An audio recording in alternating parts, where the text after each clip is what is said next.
Okay.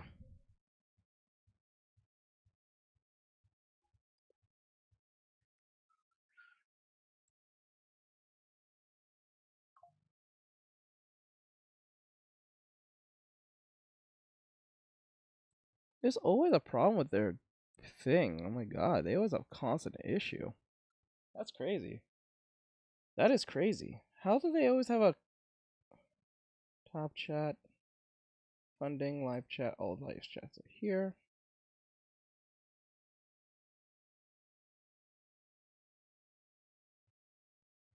I don't know, it's weird. I don't know, that's a weird thing. I don't know how that makes sense, but okay.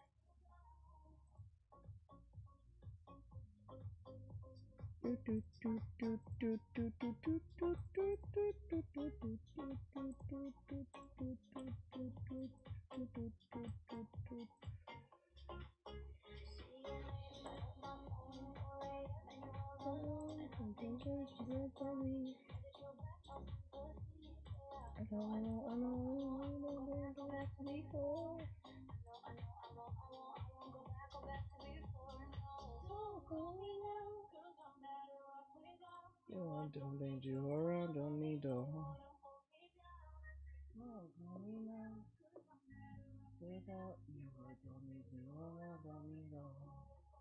Okay, let's see if I can pull this off. Oh, that is not good. Don't need you around, don't need no.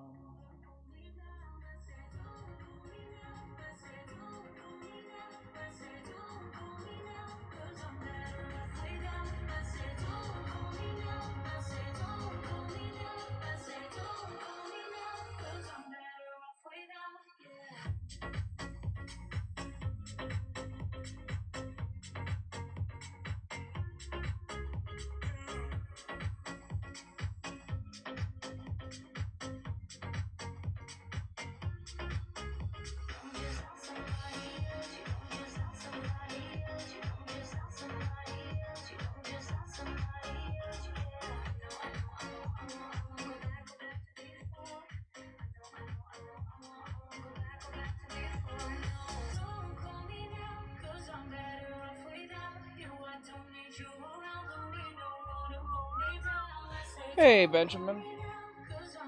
Cherry blossom emoji, Benjamin. D. Cherry blossom emoji, said hey smile. What's going on?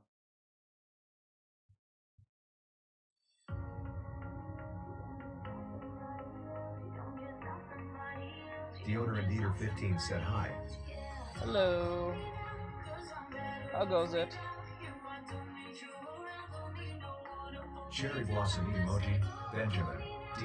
Cherry blossom emoji, said he'll be back BC I wanna watch something RQ slightly smiling face emoji bye. Sure. Deodorant Eater 15 said Drew. Cherry blossom emoji, Benjamin. D. Cherry blossom emoji, said promise he'll be back. Okay.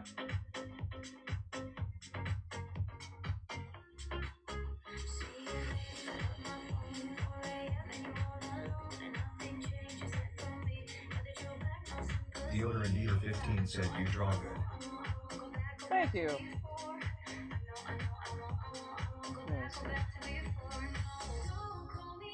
Cause I'm better off without you. I don't need you around, don't need no.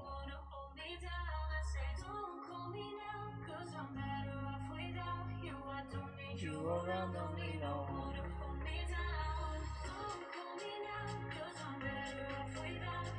Deodorant Eater 15 asks what are you drawing? I'm not sure yet.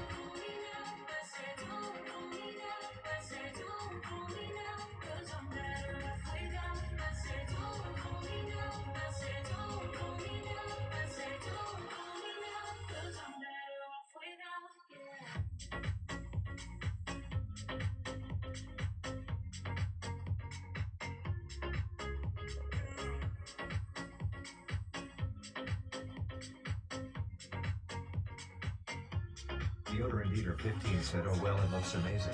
Smiley face emoji. Thank you.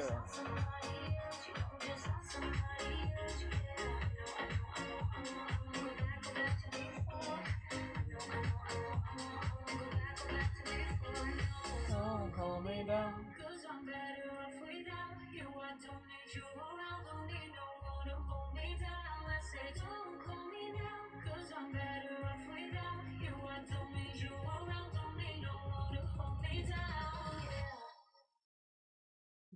stop that. Okay. Head about here. Bright Troglo said, "Good afternoon, everyone." Hello, Bri. How it going, my bro? Okay, like that. There we go. The hands will be about here. Okay. Come on, let me get the music back on.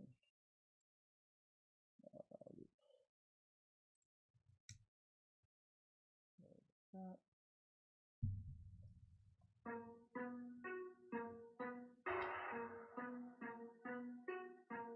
Okay, and put the hand about here.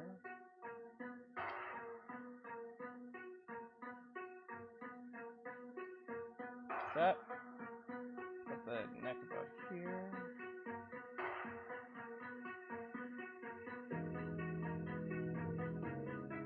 Like that. And then we'll just keep going like this.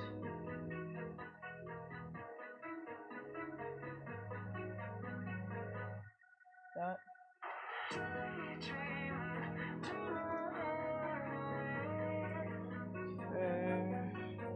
Deodorant Eater 15 asks, "Do you like rock music?" Yeah. Mono said, "Hello, everyone."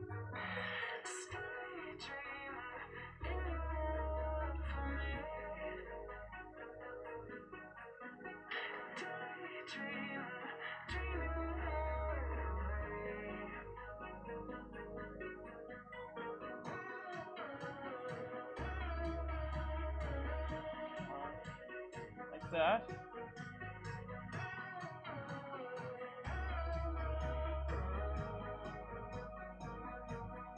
Made the arm a little bit too wide here.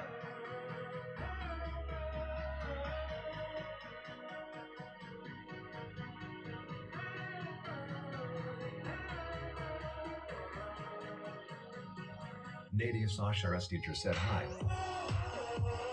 Hello. Mono said, "How are you, everyone?" I'm not really feeling this.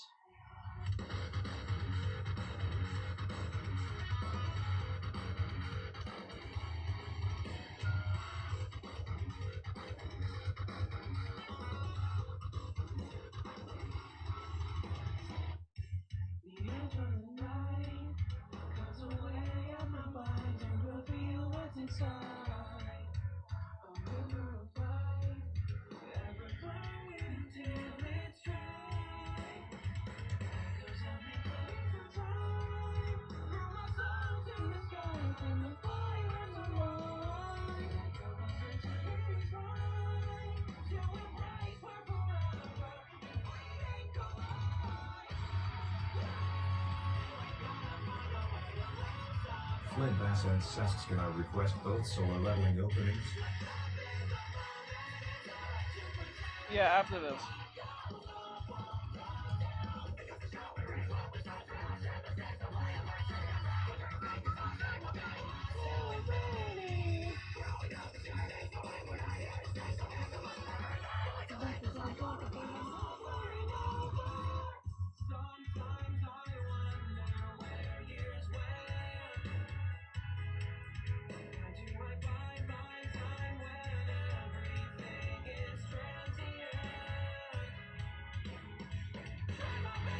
Flint Bassett said also, "Hello, everyone."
Oh, we're gonna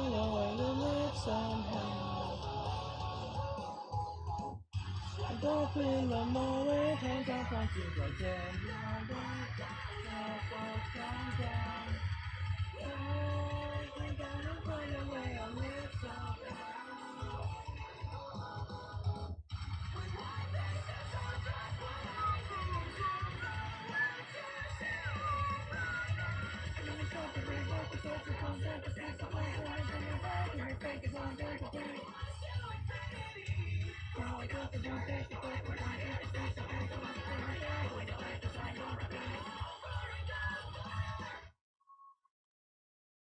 Bright Troglo said mono, mono hi mono.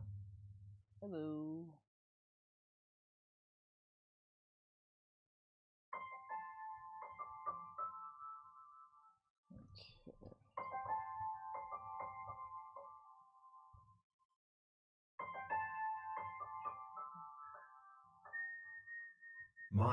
Mono said hello brew and teach.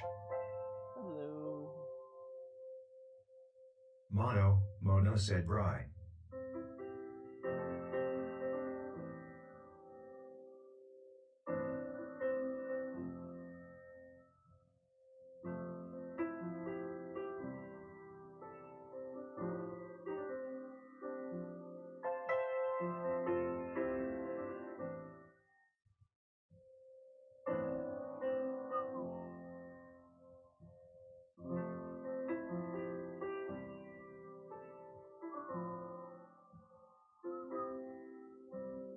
Turn down the light. Flint Bassett said leveling solo op. Some of these voices inside my head. Lay down with me. Tell me no lie. Just hold me close.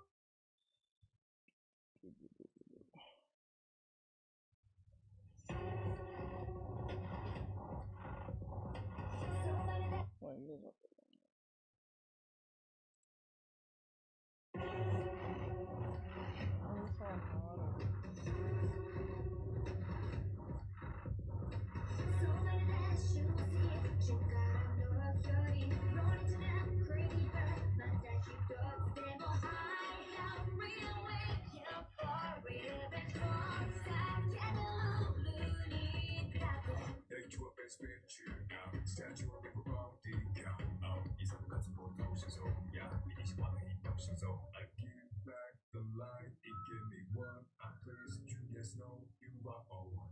Cause I'm back in this game, so let's go. Everybody like the shit, I know you too. Cause I'm back in this game, we just survive. Montage dog is smash, that's left and right. The day is silent, should never go.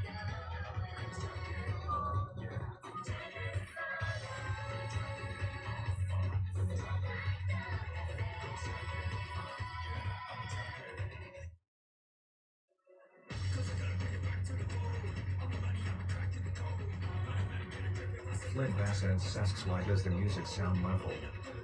Because it's not coming through the thing.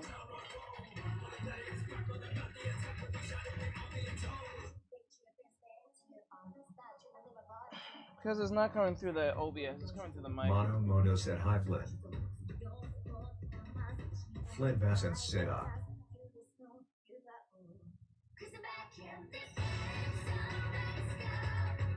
Mono said what are you drawing teach? I don't know. Flint Bassett said hello Mono.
Okay.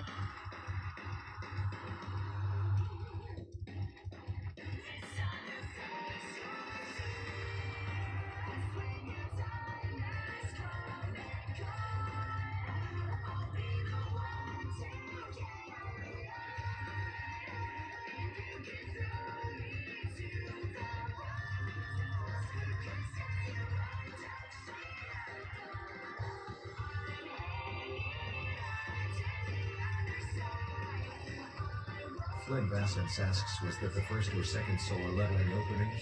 I don't know.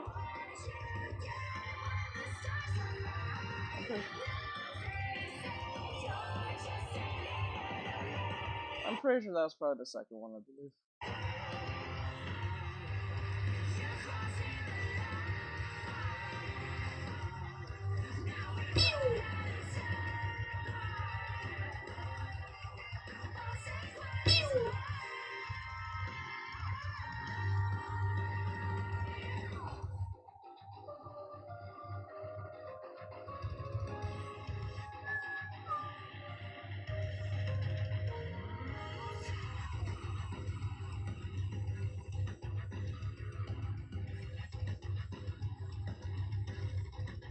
Flynn Vassence said, to be honest, that's the better one, my opinion.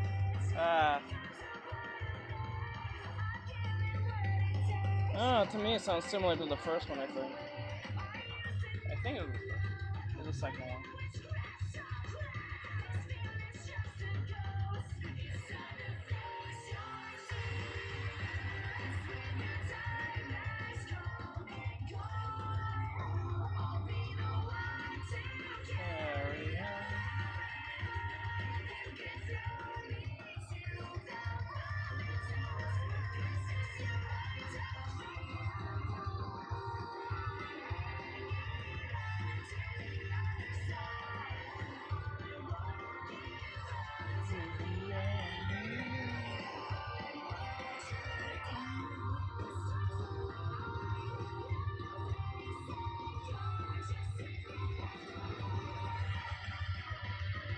Flynn Vassence said, no, they are different. I recently was watching the second season like 12 hours ago. Oh, okay.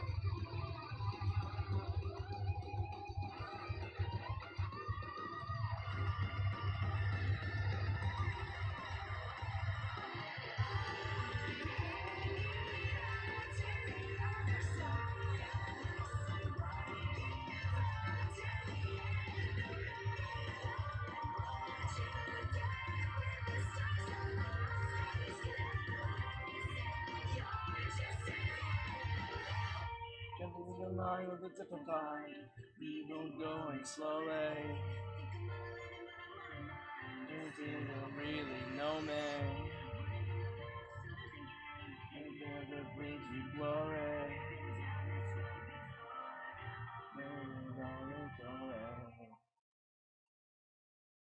Okay.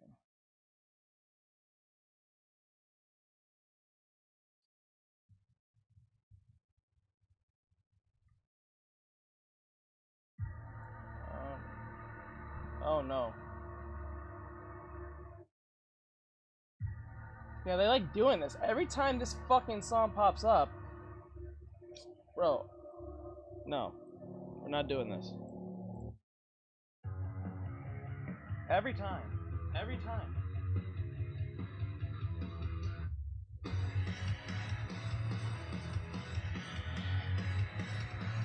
Right, Hopeless said Virgil. Every time they played Virgil's song, every time they played the whole long version of it, like a looping video of it. I'm like, what the fuck? Why?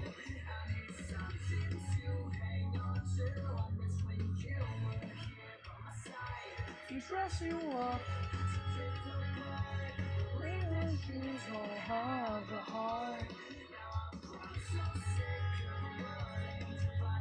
Only at the start, but not the start. We can show the silence. Follow the souls of what we used to Right, Hopeless said he is the storm that is approaching.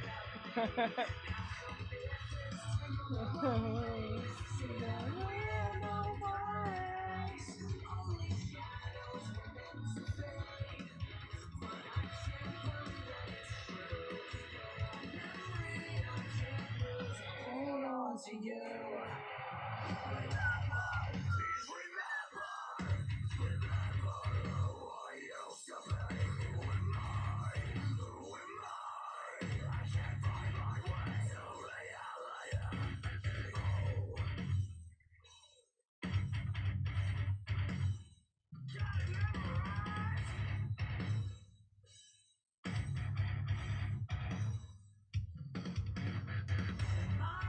The battlefield is a war raging, the storm is raging on. Running away, feeling forgotten. You disappear, and which you fear, that no one would miss you.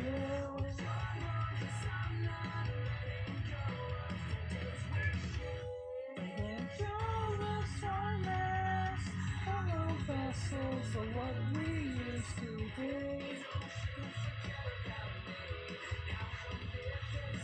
Jolly Oncher 35 said hello, each waving hand emoji. Hello.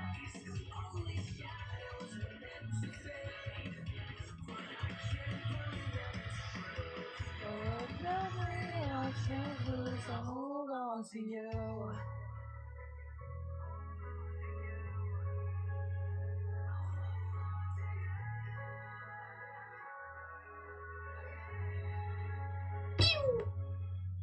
Remember, please remember who I used to be.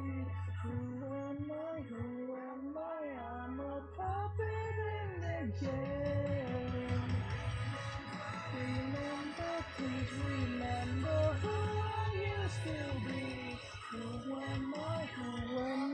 I'm a puppet in the game. Playing all the silence. Follow the souls of what we used to be.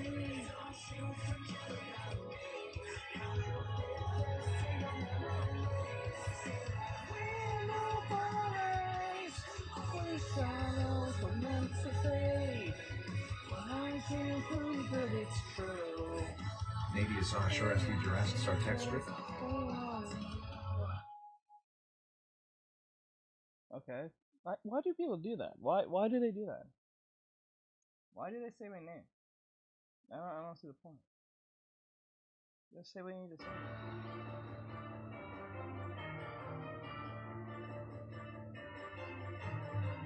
When people do that, they just don't say anything. Jolly Oncher 35 asks to get attention, maybe? I guess. I think.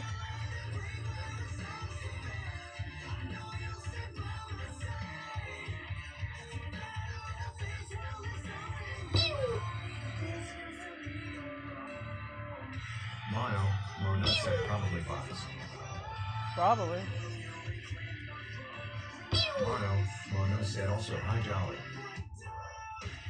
Probably's a lie.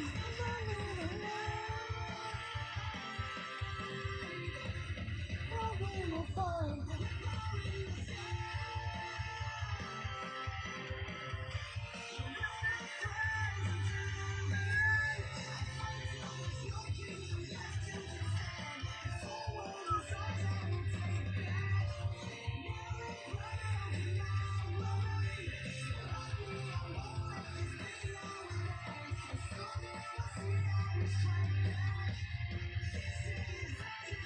R said greetings. Hello, Morgan.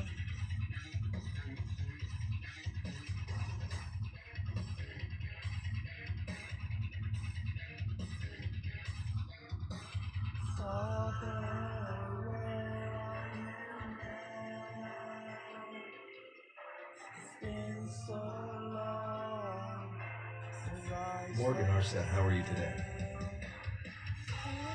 Mono said, hi Morgan. How's your day, Morgan?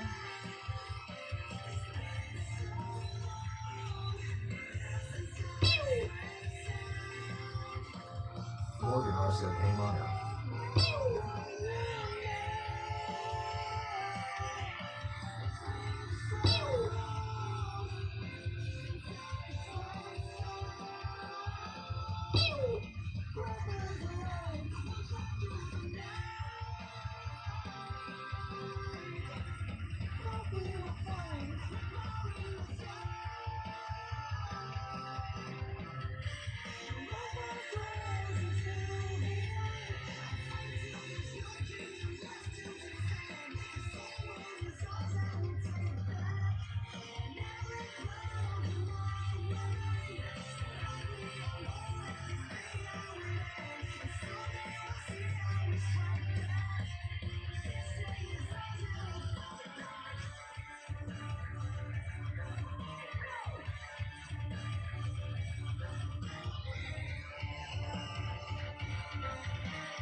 Okay. And then put it right here and here.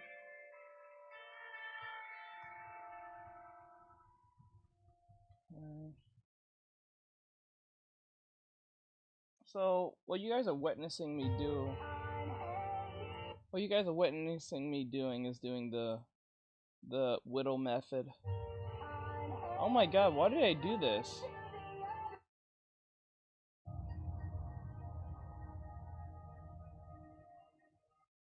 Oh. They really don't give a fuck. They just give they don't care. They don't care.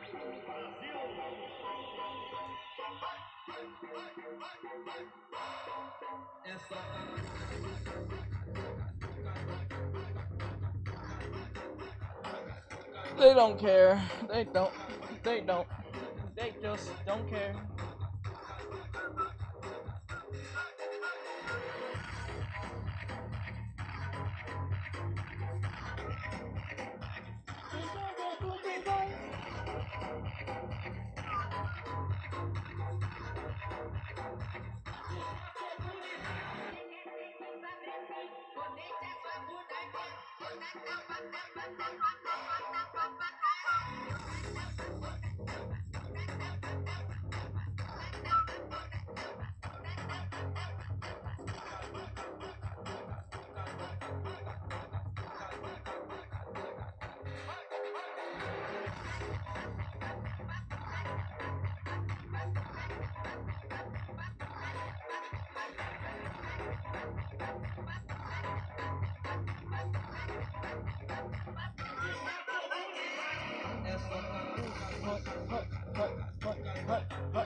Morgan R said my day was okay. Bittersweet since we won't see each other daily no more, but I respect the right. I gotcha. Johnny Archer 35 said this music is low-key catchy. Yeah. It's alright. I'll be seeing more of my content anyway, so it'll be better anyway. Since it's doing online streaming, it's not working anymore. Trying to make some changes.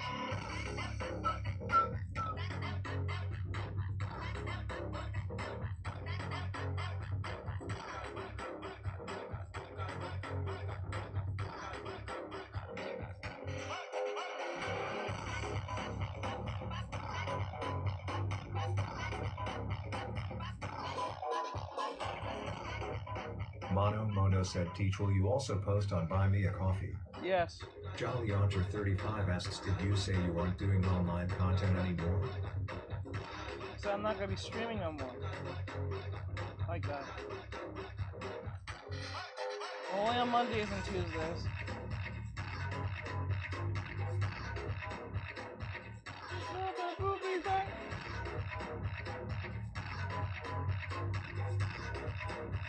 Jolly Yonter 35 said, oh gotcha.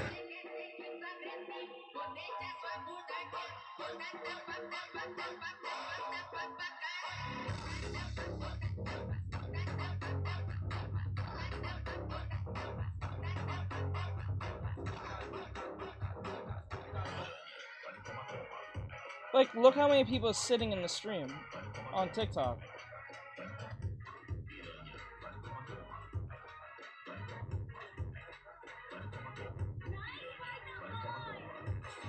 That's a clear sign that this has to come to an end.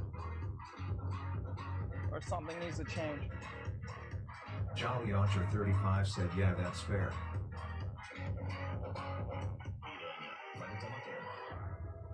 It's been going on for like about 2.5 weeks now, so time to make a change.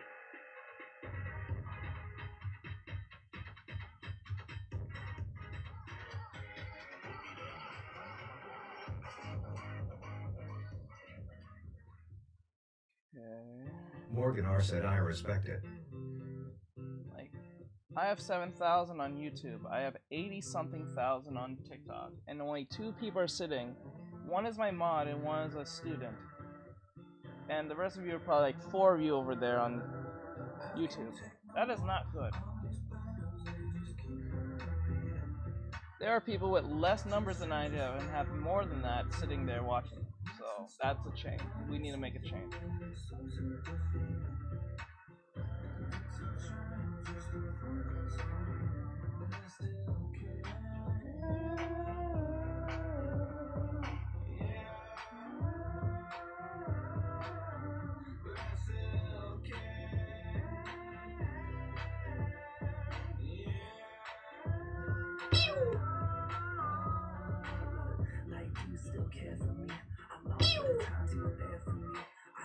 And what makes it worse, I checked on TikTok if I'm on good standings with them, and I checked, and they said I'm in good standing.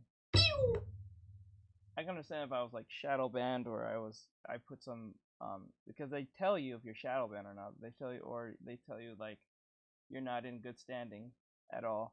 And I checked, I'm in good standings with YouTube and TikTok somehow. So like, and I'm not pulling the same numbers as I used to. So that tells me things has changed. Now it's time to just make content and stop streaming. I might just stream once a week probably. I might just do that instead. I don't know. We'll figure that out. But love everything about you, without you I'm missing the rest of me. Okay, retrospectively, perspective changes destiny. It's better left to strangers. You can't spell for the love you and I, baby. I'm trying to run it back like a suicide, baby. Because you be on my mind till I die. I'm trying to redefine what I see in we. But if you plus me equal death and destruction, I guess it's a part of that low-key. So let's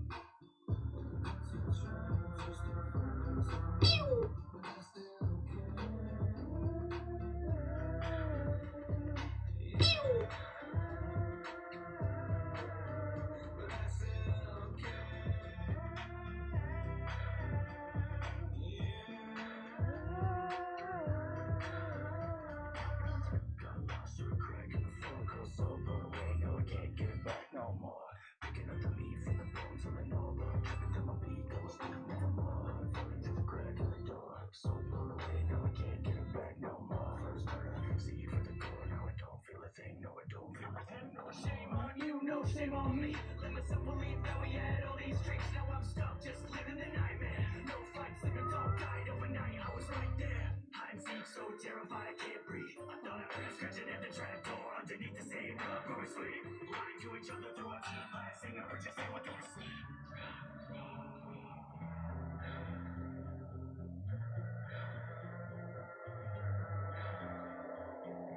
Got lost with a crack in the fuck off.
Morgan R said, have you seen the rendering tutorial from Proco 3 years ago? He has an interesting way of going about it. He colors in reverse, kind of. Was that the video you sent me? That you wanted me to see? Or react to?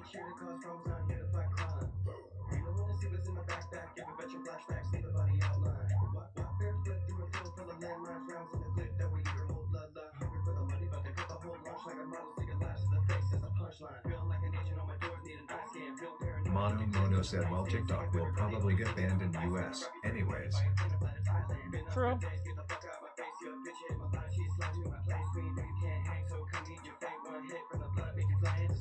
Morgan R said no.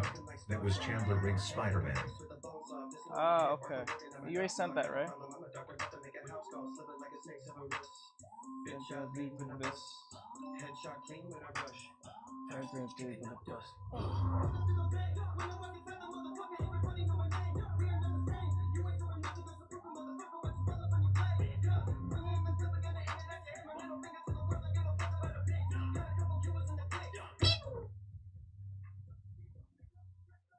Morgan R said I can.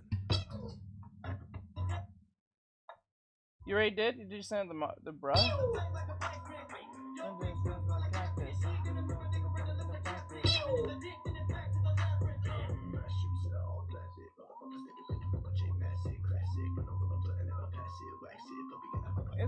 Isn't this the last month for TikTok? Oh.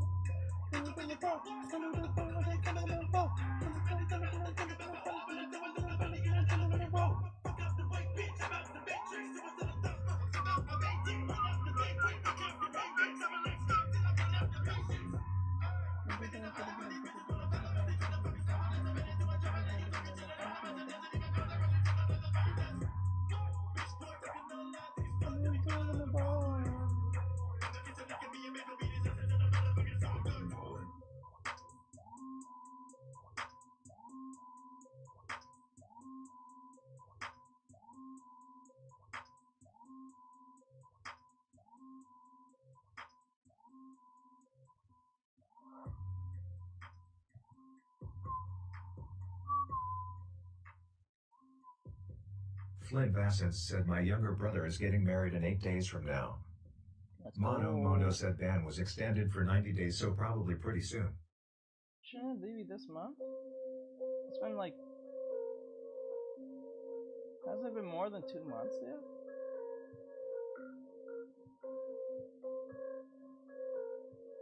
I think.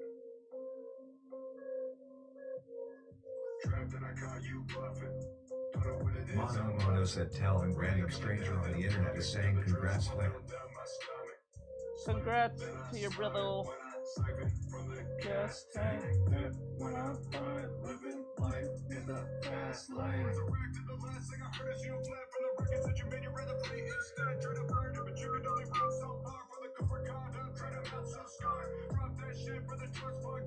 Flynn Vassens said, and I'm still a lonely loner, loudly crying face emoji.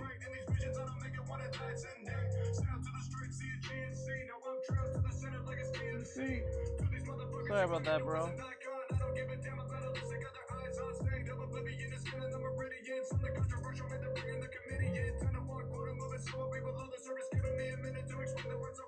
Trying to move on, you bluffing.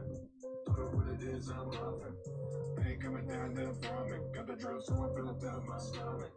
Slip, then I slide when I siphon from the gas tank. Dip when I ride, living life in the fast lane. Faith in the sacred, the passions of vow for the creed. It's a creed, disinfect and expel. Okay, it's that one. Okay. Making it easy, rejecting the file, but do not revise. Revise. We need to get the vote of the flies. Okay, thanks, Bri.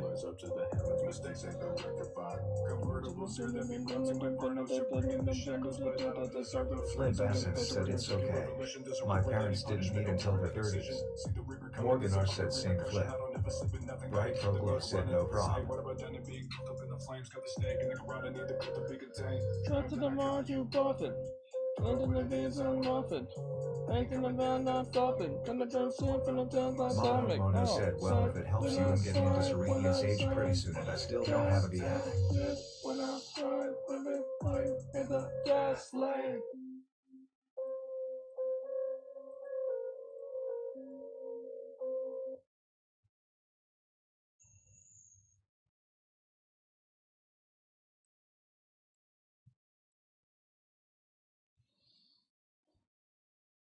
What? Are you serious?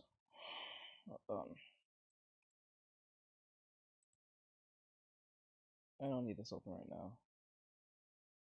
Flynn Bassett said, I have no clue where you were mono-faced with tears of joy emoji. Doing online content anymore. I tell you something, TikTok is ass. All you just heard was every voice that just kind of ran through. That is fucking annoying. That was ass. I hate that when that happens. Flynn Bassett said, dear God. That is fucking annoying. Okay, so let me see. Mono said, RN. I'm in my room.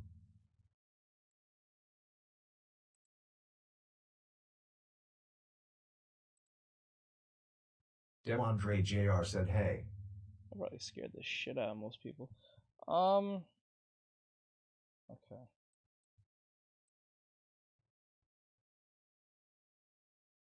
Flynn Bassett said, rolling on the floor laughing emoji, of course, haha.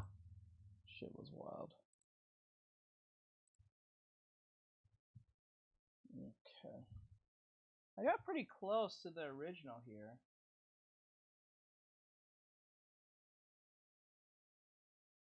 Not really putting the effort to getting close to it. Alright, so this is... Actually, I have to... Okay. A lot of people will be... I'm gonna put this through the... mic. Let's see. Fuck. I'm gonna put this through the spread. There we go. Alright, so...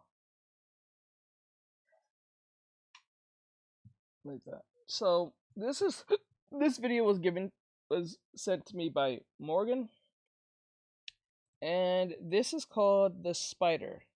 Horror Spider-Man fan film. It is only about like I think 5-10 minutes. That is closer to my age almost 10 minutes. Almost. It's only 9 minutes and 12 seconds, so it's not gonna be like a series or anything. I think it's just a fan thing, just to see how scary Spider-Man can be if he was a horror, if he was a monster instead of a hero. Kind of like the Brightborn thing, what they did with Superman, but it's a child who came from the alien, from space, and became a horrific death sentence. Oh, if you want to hear it, please come in here on YouTube, because you won't be able to hear it on TikTok. The reason I'm going through OBS is because it's easier to hear, and it won't sound so muffled. So come over here if you want. That's up to you. Alright, let's play this. Hope it's not too low. Let's see.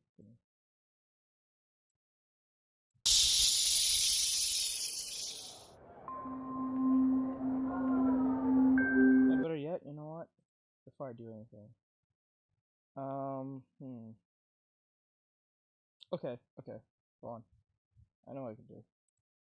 There it is. Okay. That is. Okay, turn this off. Turn this on. Turn this off. Mono said, well, I'm younger. Let's see. Okay.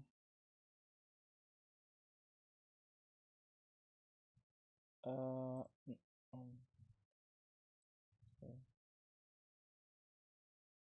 Flynn Bassett said, I figured.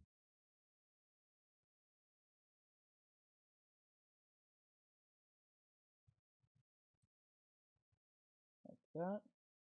And then what we'll do, we'll grab it like this. Is going to be a bit stretched out, but bam. There we go. And then bam. That's going to be the size for that. Okay. And just for good measure, I'm going to turn this off. Good. Come back to this. Otherwise, this is so complicated. It should be this complicated to do this shit. This. And then grab this. Boom. Hit the shift.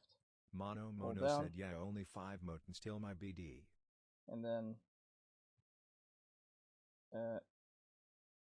there. And then there. Now that's only for when I'm doing drawings or something like that.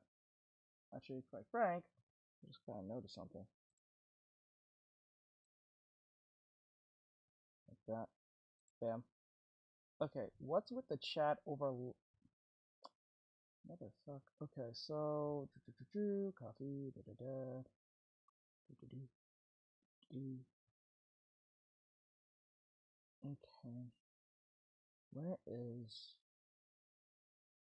Where's the chat? Is it right there? There you are. Got you. Yo. And then and then push this over here. Bourbon Sauce said, I think we got lost. Bourbon Sauce says, I think we got lost. Lost? Okay. Oh, grab that. Bam. Okay.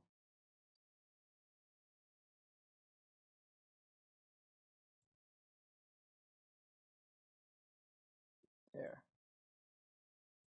There we go. That's taken care of. I'll push this over a bit more.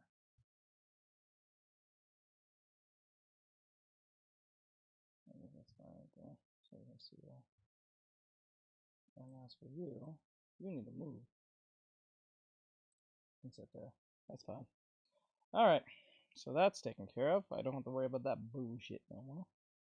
Okay. Pull this up. Okay. And then turn this down. There we go. And then bam. Alright, so back to what I was doing. So this is so for those who don't know, this is called The Spider. It's pretty much a horror Spider-Man fan film. It's only 9 minutes long. It's kind of like the take on think of like Brightburn or Brightborn, Burn. I don't remember. So we're gonna play this and see what Morgan sent this to me to Bride to show this to me to react to. So let's see what this is about. I don't know if this is gonna go on the React channel. If it does, it does. If it doesn't, well, we'll see. Well, we'll see. Anyway, let's see.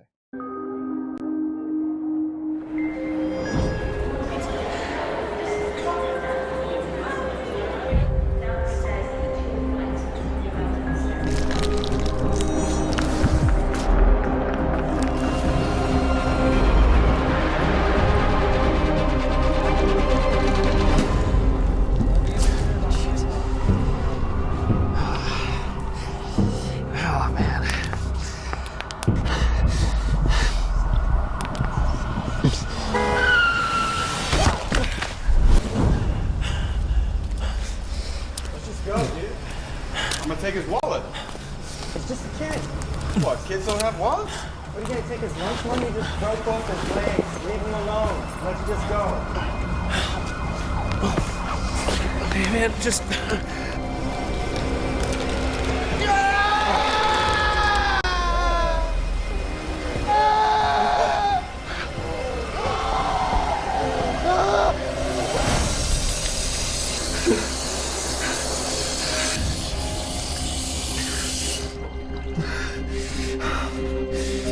I find that no one ever bothered to make Flynn Vassens said, Morgan DM me and so I can rewatch it after. I'm horror, focusing on Chars right now. made a horror type anime. I mean, not anime, horror type manga.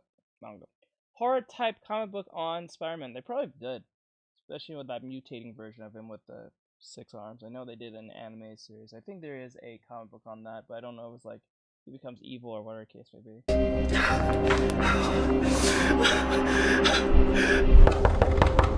Peter darling, are you okay in there? Yeah. Your uncle needs to use the restroom. Okay, yeah, I'll be in a second.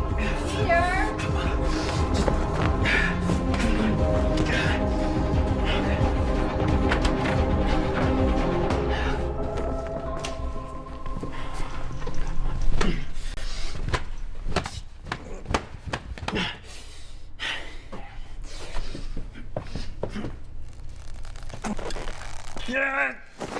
MZ News said what means loud.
Bourbon Sauce says hold on. Is that Yoko Lidner?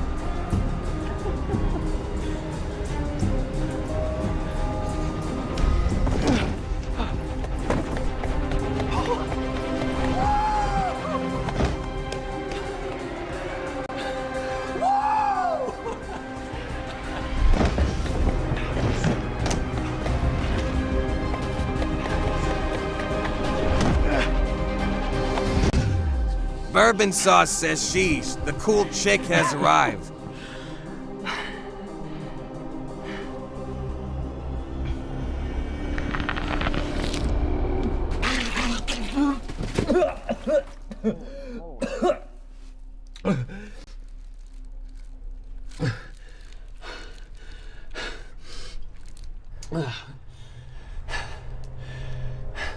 Okay.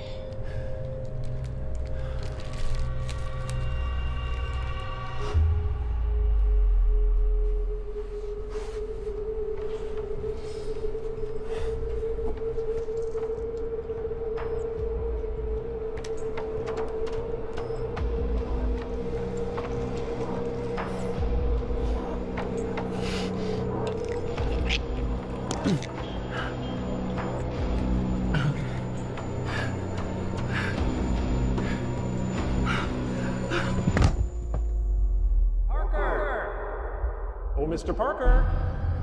Peter, wake up. Are you asleep in my class, Parker? Pete.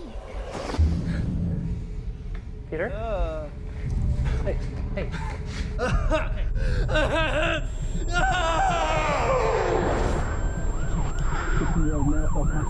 Class, profound and verbal, the floating out of consciousness.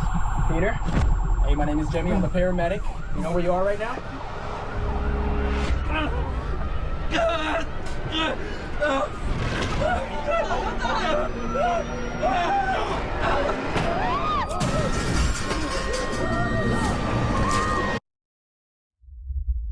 Accidents happening around New York, and they're all connected. Just the other day, we caught some photos of a kid scaling the side of a building like a spider. You want to know what I know? Well, let me tell you. There's something dark brewing in the underbelly of this city. I can feel it in my bones. We at the Daily Bugle have been covering all the strange accidents happening all around New York. Peter, is that you? Wait. Can I come in? No! Why not? You can talk to me. The school did not. What did we say about responsibility, Peter? Peter.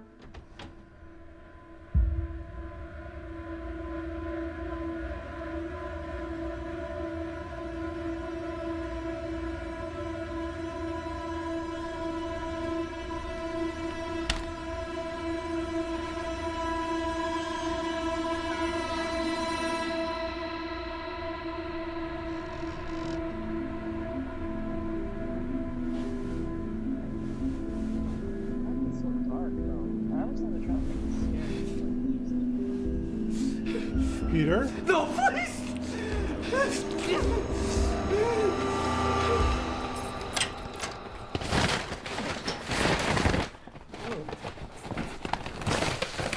Ben! Peter! Scaling the side of a building like a spider. And now we have this freak ambulance crash covered in spider webs. 2 dead paramedics. Okay. Where are you guys hiding?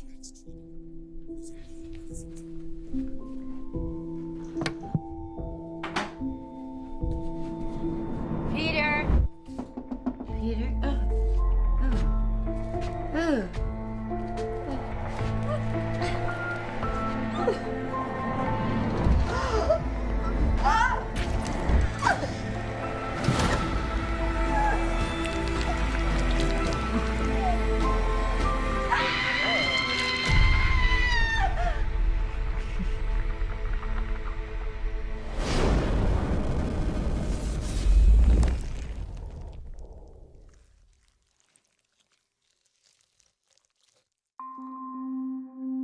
Okay. That's the end of that. But like, okay, I get it. I get the concept. Like, Jesus, Bourbon Sauce says what happened to her. she got eaten by Peter. Peter Eater. Peter Eater. The Peter Eater. Yeah, you got eaten by Peter. That was wild. What the fuck? That was crazy. It's the face for me. Oh wait, hold on. There is one here. If Peter Parker was bit by the radioactive spider, except he didn't become Spider-Man. Peter Parker gets his powers and tests them out, and it's no different than any other version of the character. However, he starts to vomit excessively and things start to change for him. We're just doing things all over. Alright, so that was kind of cool. I'm not gonna lie. Thank you, Mark, for sending me that. I didn't expect that to be a thing. Holy moly. That's crazy. Thank you for that, though. Let's see. It's even better. Mecha Break is still a Mecha Fantasy. I want to play more Mecha Break, but it's just I can never find the time to play it. It's really quick. One Punch Man Season 3 is here. Wait, is the trailer out? Wait, let's see. Morgan R said no problem. Peter Parker can't have a happy storyline in any media skull emoji. Thanks for watching. One Punch Man Season.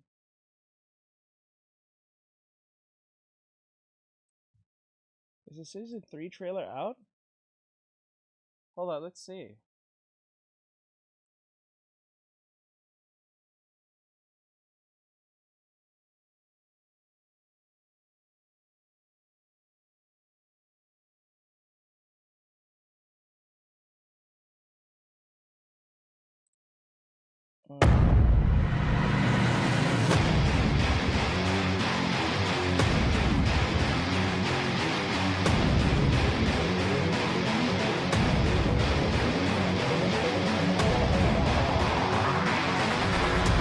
許せん。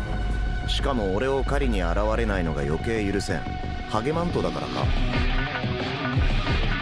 ガローって野郎を見つけ出してぶん殴ってやる。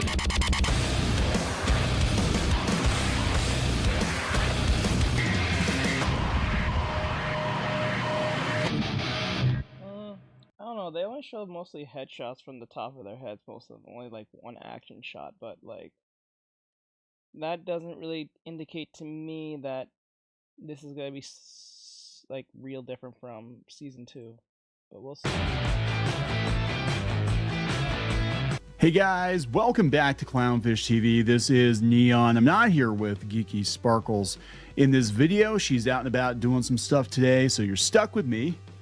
We're going to talk about Hollywood again. We're going to talk about Hollywood getting muzzled. We did a whole video yesterday on the situation with the Snow White live action premiere in the UK. You've heard they're not going to do one, and there are two reasons given for that, according to the Daily Mail, right? So this is according to the Daily Mail, not us. But they said that reason number one was they were afraid of anti-woke backlash. Like, I don't know if they thought a bunch of actual Nazis were going to show up at the Snow White movie or what, but that was reason number one. And reason number two was they're trying to gag. I find it funny that these people talk about Nazis as if they hang out with them or know what they look like. Like that's the part I don't understand.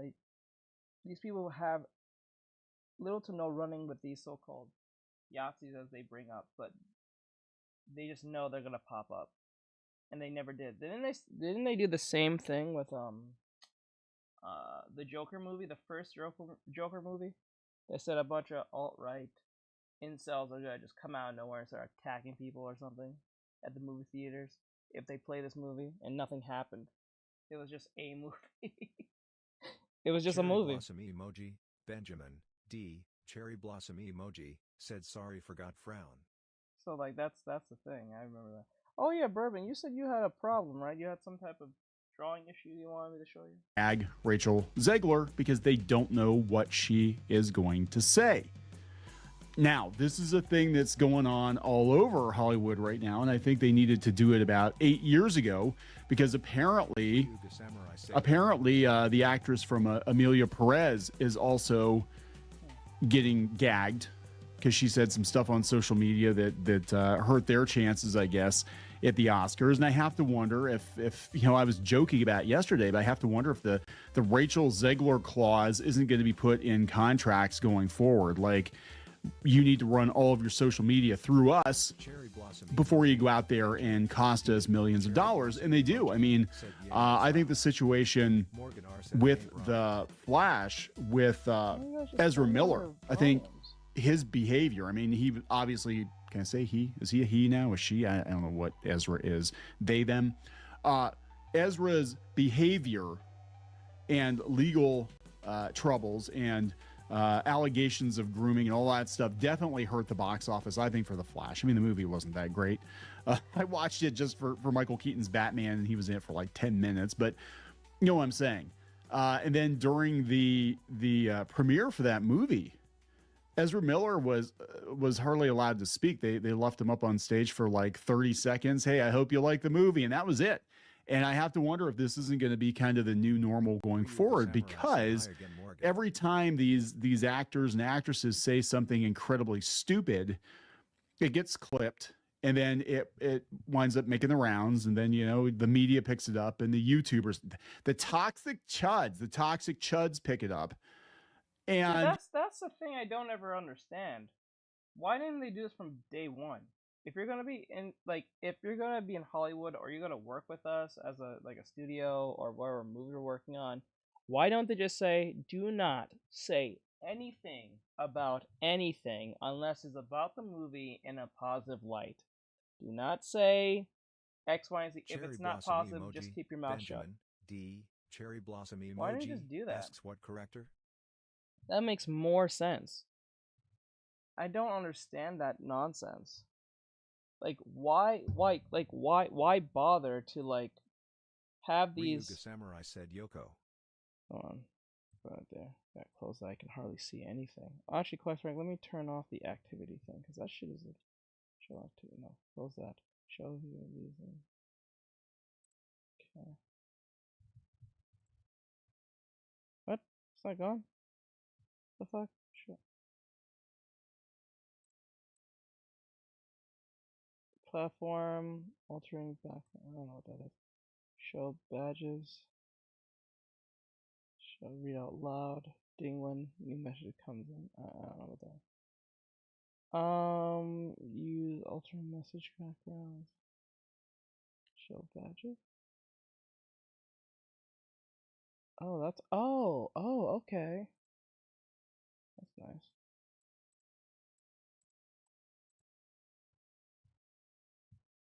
Oh, I didn't know I can do that. That's kind of crazy. Okay. How do I get rid of this?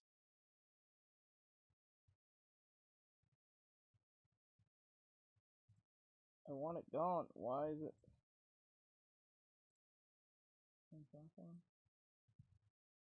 Okay. Can I close this?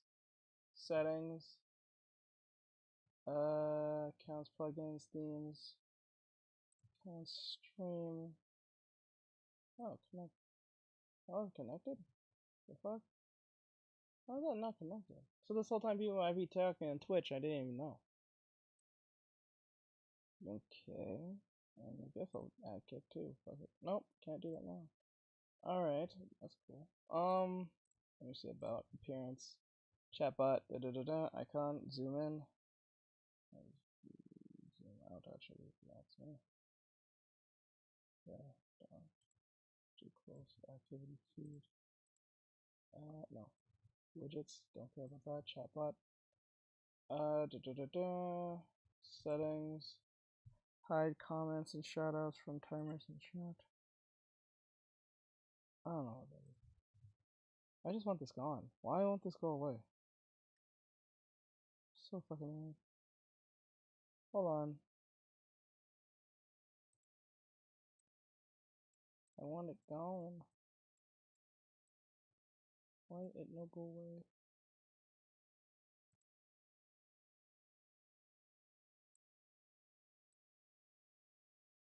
Oh, okay.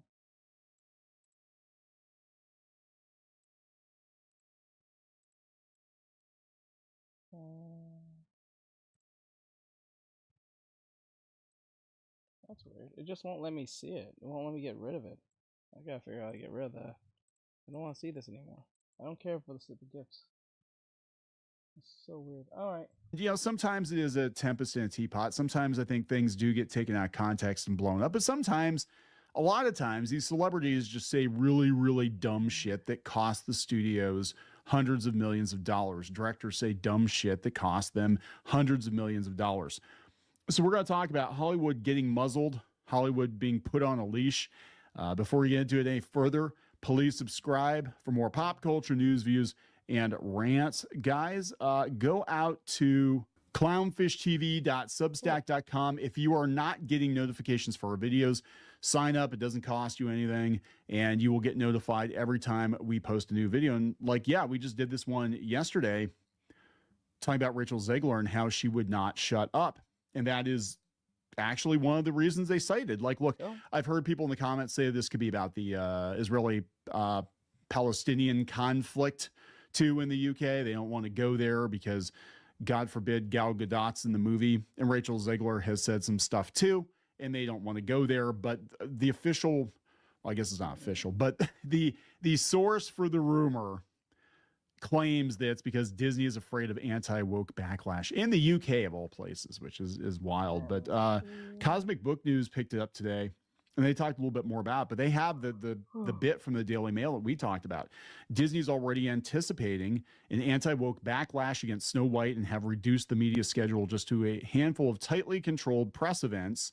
That's why they've taken the highly unusual step not to host a London premiere for the film and are minimizing the amount of press questions that Rachel Zegler gets because they don't know what she's going to say. Every time she opens her mouth, she costs the studio money, right? So this is going to be the new normal going forward. I 100% believe this. One of my favorite Coen Brothers movies is Hail Caesar. And Josh Brolin plays a studio fixer. Like, he goes around and puts out PR fires from different actors and actresses and tries to make sure that the studio looks as good as possible. And I think that there are going to be people like that are going to be brought in these situations, because I think Hollywood was free range for a very long time, right? And we had people out there using social media however they want to. And look, they're people. They're going to say stuff. People are going to say dumb stuff. But I don't think they realize how much damage they can actually do. Like, you're not just representing yourself and your opinions. You are, if you're attached to a major Hollywood blockbuster, you are also representing the picture. And the studios are going to be like, yeah, you got to shut your mouth.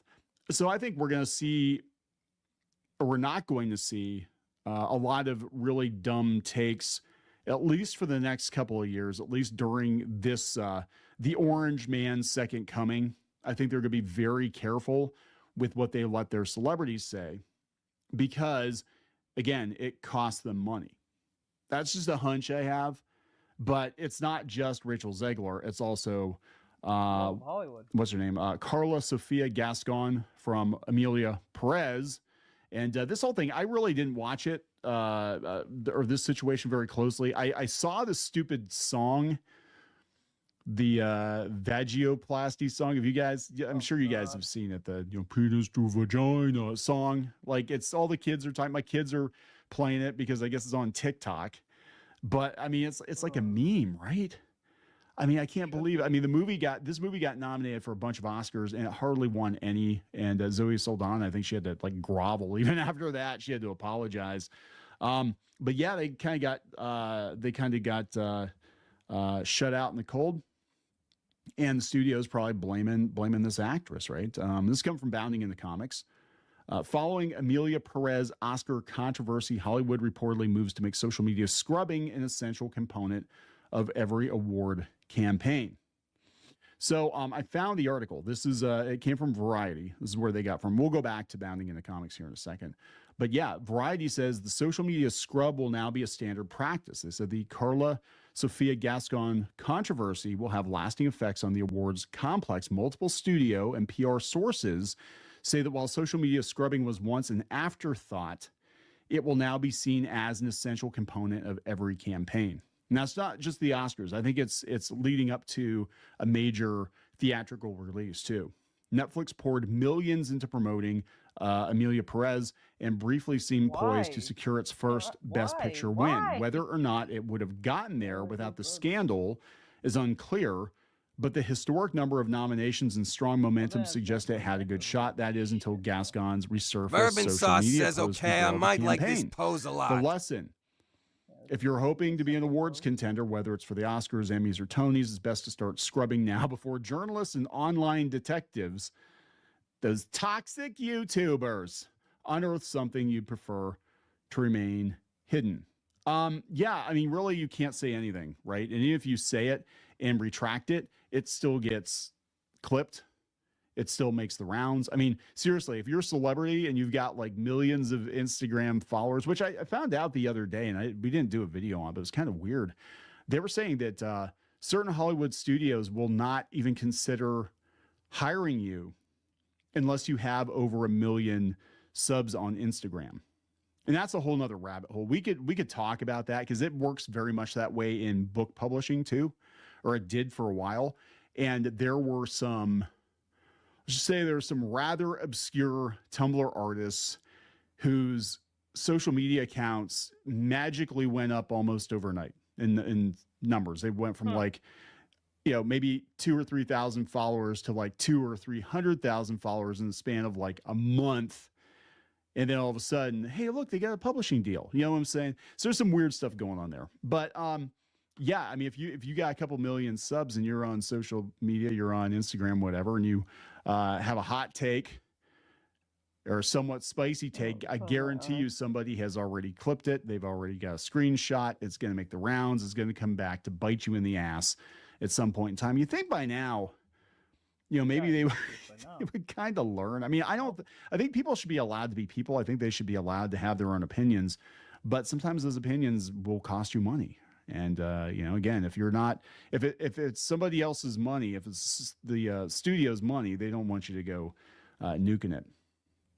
So, yeah, in light of Carla Sofia Gascon tanking the film's Oscar chances with her social media history, a new report suggests that Hollywood will now require any actor who finds themselves nominated for any award to thoroughly scrub their online presence.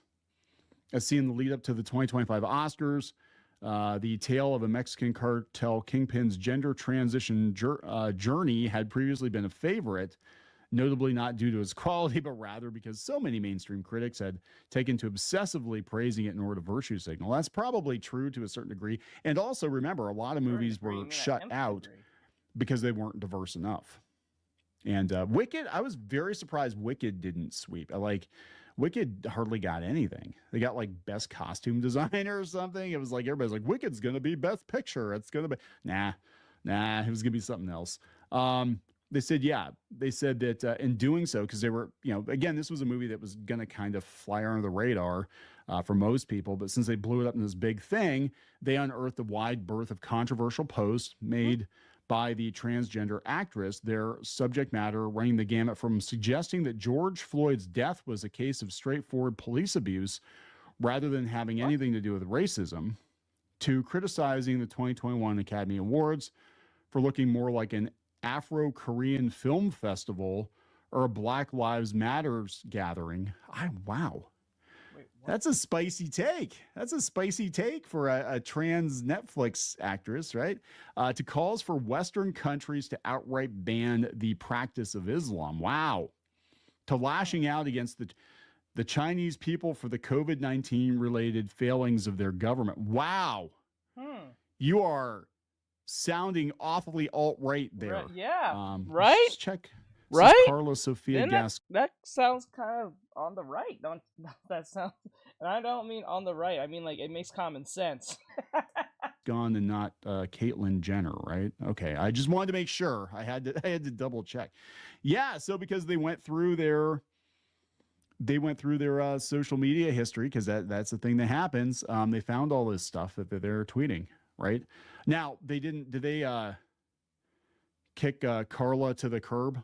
They kind of, because this Gina Carano didn't even have takes that were this spicy, and she got kicked to the curb, and then they made a denouncement of her via the official Star Wars account on Twitter, which was insane, and there's a lawsuit going on with that. But yeah, so it seems like because of this and other instances of it, and it's not just the social media, but also just actors and actresses and directors and showrunners, whatever, not keeping their mouths shut. And the same is true in video games too. Like we're seeing a lot of developers now like openly wishing for death upon Trump supporters and all that crazy stuff. It comes back to bite you in the ass. But remember, it's only one side of the aisle that counts, right? When it comes to Hollywood, like if you give hard right opinions, that's problematic. You call for wishing for harm against people on the right, that's cool. That's all right. As long as nobody sees it, it's okay. But yeah, it might be the new normal going forward is they just scrub everything. And they control these people. And I do believe that there will be a Rachel Zegler clause in Disney contracts going forward. Like you will not tweet or post or TikTok anything as long as you're working on a movie for us leading up to and including the release of the movie and home video sales. If a year after the movie has already been out on Disney Plus, then you can run at the mouth and we just won't call you back again. But I think that's going to happen. This feels in a lot of ways like old Hollywood. Back in the day, actors and actresses were their images were being cultivated, and that's what I said about Hail Caesar. But they had the public facade, this public image that was carefully curated and cultivated by the studios, and the studios had a lot of control over them. And it feels like that is going to be probably the new normal for a while anyway, just because of these controversies. So good luck. This is exactly why a lot of Korean pop stars and J-pop stars have little to no say in the things that they do, because this is the very thing that the Asian market has kind of figured out before we did, or knew this before we did. This is why once you sign your literal life away to these studios or these labels in the Asian market, Flynn Vass asks, what about the droid attack on the Wookiees? So it doesn't make any sense. What the fuck? It doesn't make any sense on why that happens. Like that. That's probably why a lot of these pop stars have little to no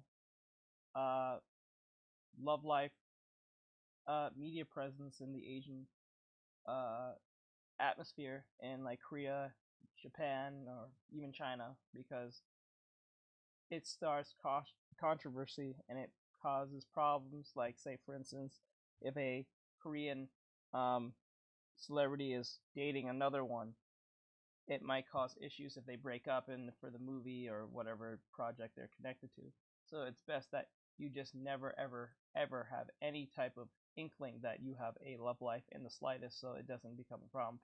From your love life to your opinions, they tell you don't talk about anything political, even if it makes sense, even if the movie is a direct answer to whatever the movie's about. I think that's where that comes in. That makes sense now. There you go. So that sucks on their behalf, but it makes sense. You don't have to worry about losing money, right?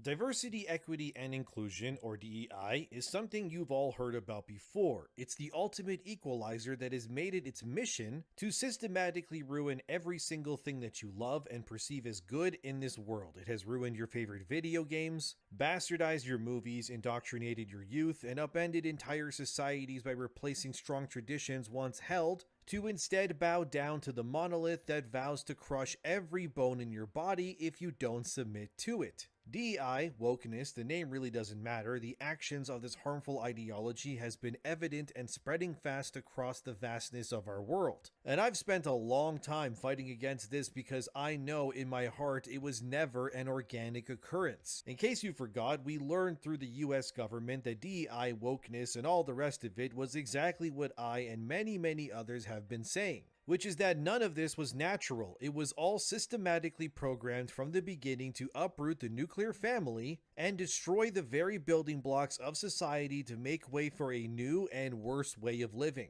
Yeah, back when Black Lives Matter was becoming more of a thing, they had a website where they actually outright told you what their literal agenda was, and then when people found out what it literally said at the far bottom of their whole mission, they changed it or took it away completely.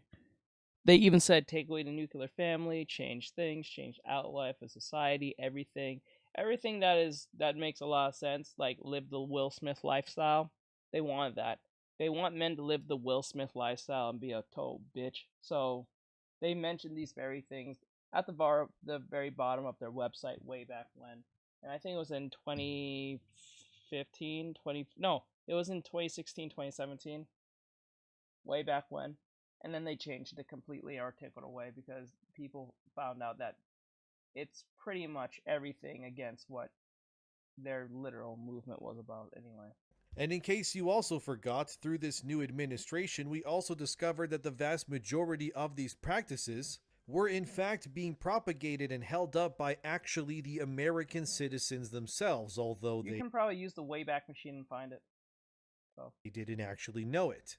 Their tax dollars were being used behind the scenes to fund all sorts of ridiculous initiatives across the world, while real Americans in their own country were left to suffer and were treated like disposable human beings or money pigs for their DEI overlords. As I said, 3 years ago now, we were even then slowly but surely heading towards a post-woke era. And this video will prove to you that we are indeed heading even faster to that reality. This then comes from Blaze Media. BlackRock drops DEI goals citing US policy shift. Yeah, you heard that right. BlackRock, the world's largest asset manager in the world and one of the biggest funders of DEI across the globe, has officially stated that they're shifting their goals after the movement has been resoundingly rejected worldwide. BlackRock CEO Larry Fink, who actually created the concept of DEI to begin with, had this to say in regards to BlackRock changing their goals as significant changes to the U.S. legal and policy environment related to diversity, equity, and inclusion that apply to many companies, including BlackRock. The case in point is that DEI is no longer welcome within American society, and since American actions tend to shape the global world at large, it kind of just means that everyone is rejecting it now. Well, unless you live in the UK, then you're still cooked. Although despite BlackRock claiming they're moving on, it doesn't seem that way 100%, as it states here in their article. They're now changing their DEI policies to be called Talent and Culture, or TNC for short. They further state here, which reads, our employee networks, which are open to all employees. Isn't gonna die? They just gotta rebrand. TLC. Talent and Culture. TNC. Talent and Culture. TNC. Talent and Culture. These people are something. This is Satanist at its highest. You can't tell me. You don't have to be religious. This is fucking Satanist at its highest, I tell you, boy. To which over 90% of employees belong, will continue to serve as important resources for our colleagues, the memo stated. Last year, we welcomed more than 3,000 new colleagues, and we are adding many more in 2025. Our connected and inclusive culture is imperative to achieving our commercial objectives and delivering performance for our clients. BlackRock stated later in the article that they have increased Black and Latino representation in their organization by over 30% since 2020, But since the new administration and the public's unwillingness to accept DEI or TNC or whatever they want to call it, they have since abandoned these goals. Which, if you ask me, that is a good thing. Some may say, but that means you're racist. Why is it bad that mega corporations are pushing for specific groups of people to be put into leadership positions? It's simple. Because they, along with gaming publishers and more, were not implementing people into positions of power that deserved or earned it. Think of it this way, right? Your car is cooked, you need it fixed, you likely don't care who works on the car as long as whoever they are, they get it done and they do it very well. In this case, DEI would choose someone to fix your car or work in your hospital when you need a surgery or teach your kids in school that didn't earn their right to be there in the first place. They are simply just there because they checked a box on a list when it comes to either their skin color, gender, or any other reason. I'm not and have never been against anyone being in positions of power so long as they earned it. What these companies have done is erase the struggle, so to speak, where humanity strives to become better and replace it with bouncy castles and escalators, so someone who hasn't had to try can reach the same heights due to things that have no bearing on their work.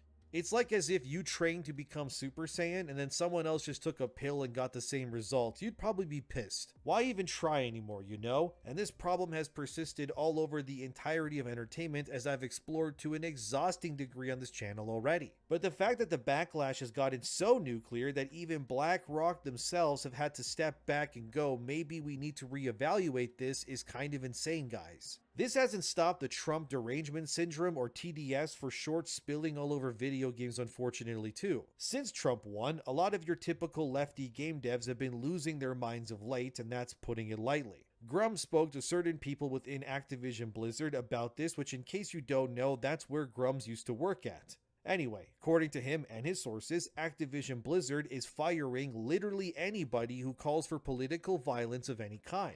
Well, this now brings us to Alan Junge, a former quality assurance worker at Activision Blizzard who was fired from the company because he was pretty much, according to claims, advocating for other leftist game devs to arm themselves in the wake of what they call political violence. Are these people delusional? Yeah, absolutely. They genuinely think because Orange Man won the election that people in MAGA hats are going to storm Activision Blizzard and pull these people from their desks or their work from home stations and execute them in the street. ABK Workers Alliance stated here, today, Monday, February 10th, CWA Local 7250 filed unfair labor practice charges against Activision. The ULP is in regards to the unjust termination of Alan Junge, a QA tester and union leader who was unjustly terminated. I'll now read you part of this official letter that was sent via this worker agency on behalf of Alan Junge to Activision Blizzard to rehire him, and that what he has done was not political violence, but it's not looking good for him. But here's what they said, and I quote. On December 9th, Alan Junge, a union activist with the Communications Workers of America and Activision Quality Insurance in suburban Minneapolis, Minnesota, was unjustly terminated. Alan has been a core part of the wave of unionization across the video game industry. He helped lead a walkout at Activision in 2022 and was a key worker organizer that helped win union recognition for the Activision Quality Assurance Group in 2024 by a vote of 390 to 8, creating one of the biggest video game unions in the world. In October 2024, shortly before he was terminated, Alan was the spokesperson for the union at a public rally against the company's refusal to approve certain ADA job accommodations. He has been quoted in the media for his outspoken activism at Activision. The company is claiming that Alan violated policies for a November post on the company community Slack for employees. The post came in the wake of the US presidential election when several workers at Activision were loosely discussing arming themselves for protection. Alan responded by posting recommendations for safe and responsible firearms ownership and training, especially for those from LGBTQ communities and other marginalized identities. His threat did not threaten, encourage, or endorse violence or illegal conduct. Quite the opposite, he advised that workers should always seek de-escalation and escape first. But if they did own firearms, they should understand the dangers and risks and so get solid training on safe use. As Alan stated in an email to the company, when I decided to make this post, I wanted to be helpful for my coworkers and to do what I could do to prevent people from making rash decisions about their personal safety. I have learned that this man does not deserve a job. He should be excommunicated almost instantly from. He should be blacklisted so hard. Only way to be safe around firearms is to be completely informed and vigilant in how they are handled. I also did not want to create the appearance that only lethal force is capable of self-defense, which is why I repeatedly emphasized the need to avoid If bro doesn't like how the establishment is made, just make your own damn company. Because if you got those many people to rile behind you to do this nonsense, you can get those same people to work with you at a business. Cancelled. Canceled. But like those same people who he got to rally with him can be the same people who can leave with him to go make his own said thing. best view ERSON stream boo. Remove the space at L8 Pui. Conflict and obey all applicable laws, as well as gave advice on less lethal self-defense. Oh my god. To my dismay, I learned that the determination to terminate my employment included the verbatim language used to teach firearm safety in professional classes, as well as multiple out-of-context phrases and themes that were not discussed in the investigation. We believe that Alan's termination is not about safety, but about retaliation for his key role in standing up for co-workers and unionizing Activision. But the company has refused to engage in good faith discussions about this discipline and lied about specific details of Alan's termination. End quote. My god, that was a lot, but this entire thing, it just reads like an activist is mad that they aren't allowed to be an activist anymore and get paid for it, is what it sounds like to me. Yeah. The fact this letter, which you can now see on screen here, says in the very beginning that Alan is actually unironically described as an activist first and a developer second is everything that you need to know that's wrong with how video game development and really all of this stupid DEI stuff is in the first place. Alan was clearly not in games to better them. He was only there to use it as a convenient scapegoat to push an agenda to enforce his beliefs.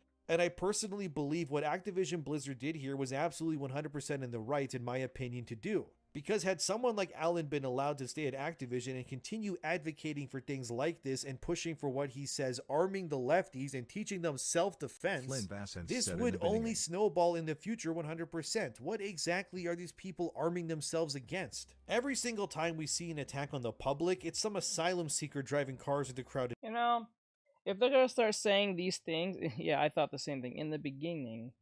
Like, when I think of it now, what they should do is once you start talking like this, they should just send them off to Ukraine. Areas or some crazy person who demands that you affirm their pronouns that is pulling a gun on someone. These people are absolutely delusional to think that simply because Trump won the election that they are somehow going to be thrown in the gulag and turned into soap or something. Let me be straight with these activist morons. Trust me, nobody thinks of you guys as some important freedom fighters. You're not Che Guevara. You're about as scary as some guy who's wearing a cooking pot on his head while he's LARPing at a community fair. The fact it had to reach this point where these game companies have had to call for their employees who are fully grown functioning adults, well, to varying degrees at least, to not be complete art to the tarded when it comes to their political beliefs and how they push them, it tells you everything. Nobody is afraid of these activist developers. The majority of them would fall if you so much as push them slightly. Let's be real. These activists are actual morons, guys, and before someone says, oh, this isn't real, Grum's actually got a hold of a screen cap of these activists talking to each other. As one person said, it must be working on secret game title here that's making me more violent, but I've never been more tempted to buy a gun. Another says, arm the left. Another then says, after all, an armed mind... This feels like that episode, that horrific woke episode from American Horror Stories, when they made that whole, like, Trump segment when Trump won the election, and they had this, like, this couple, the same couple, you get, same S couple, was losing their mind. Well, one of them was, well, both of them, well, most of them was losing their mind and thought they said they had to get themselves a weapon to take drastic measures to defend themselves against Orange Man who doesn't even know they exist half the time. At the time, this was from the first administration when he first was in office. Now they're saying it again. Minority is harder to Nothing oppress. happened. If you can afford it, get life insurance. No one fights harder than insurance companies, and if more minorities get them, then it'll be harder for hate crime to get swept under the rug. You see what I mean? These people are genuinely delusional, dear viewers. How can you release some letter saying our devs are not advocating for violence when they're comfortable enough to be gaslighting and promoting to their own other fellow workers? That, hey, I feel more violent these days. Maybe I should buy a gun. What do you guys think? These messages do not read like functioning normal adults. They read like activists who have been completely rotted out from the inside out by moronic DEI woke policies, and I'm not even trying to mince words here. These people need actual psychiatric help, but unfortunately, even therapists these days are usually just as unhinged or lost in the sauce as these devs are. He's not wrong. This is what Jordan Lee Peterson was trying to prevent. Or Jordan Lee Peterson? I think that's what he was trying to prevent, this very nonsense, but because the whole establishment in his country was kind of just upended by woke people, he lost his license in Canada, so he practiced here in America, where some sanity is somewhat still recognized. But yeah, he tried to prevent this very thing from happening, controlling a speech and a bunch of shit, and now, yeah, it like the wokies have captured the medical field pretty much. So if these people, because they'll have these people have these same type of talking points in their policy. So if they believe there's something else, that you have affirmed that, you can't tell them, let's see if you are not or is. Once they say you are, therefore you have to affirm it like almost instantly. You can't deny it, even if you know they don't really have any real symptoms of such. So it just kind of becomes a gaslighting circle jerk session most of the time anyways. These sorts of people are not a threat physically to anyone really, but they are a threat mentally and ideologically to any sort of institution that employs them. Because this sort of behavior and rhetoric is running rampant through the industry, and even though Activision Blizzard is nowhere near the best company in the world, I think even Dr. Phil did a whole segment with Jordan Lee Peterson where he said he's not hiring people with degrees anymore to work for him. I think he said something to that degree. Flynn Vassance said, "You are therefore I am who I am." I think he said that. He said on record that he will not.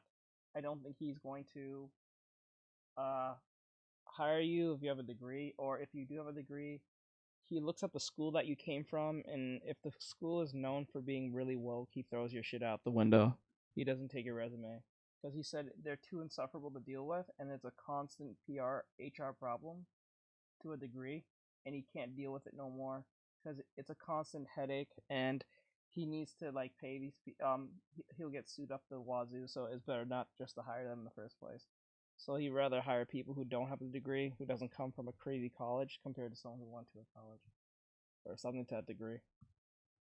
I will give them credit at least that they're terminating anyone who does things like this behind the scenes, Flynn on Vassance both said sides, by pronouns the in way. bio? We don't need Denied. conservatives nor liberal game devs to be advocating for stupid stuff like this at all in the industry. These people are there to make video games, well they should be, but frankly getting rid of these morons can only be a net positive to your bottom line in the future. Because it'll mean that you'll save money by not having to pay them, but also be removing their very clearly cancerous mentalities from your workforce so they don't poison the well, so to speak, in the future. Regardless, I bet this Alan guy is still in some Discord role-playing with other delusional devs on how he wants to put a gun in Trump's mouth or something else. And I think what all this DEI sloppiness has proven is that this entire movement and mentality is not just dated, but a genuine threat to the stability of normal life going forward.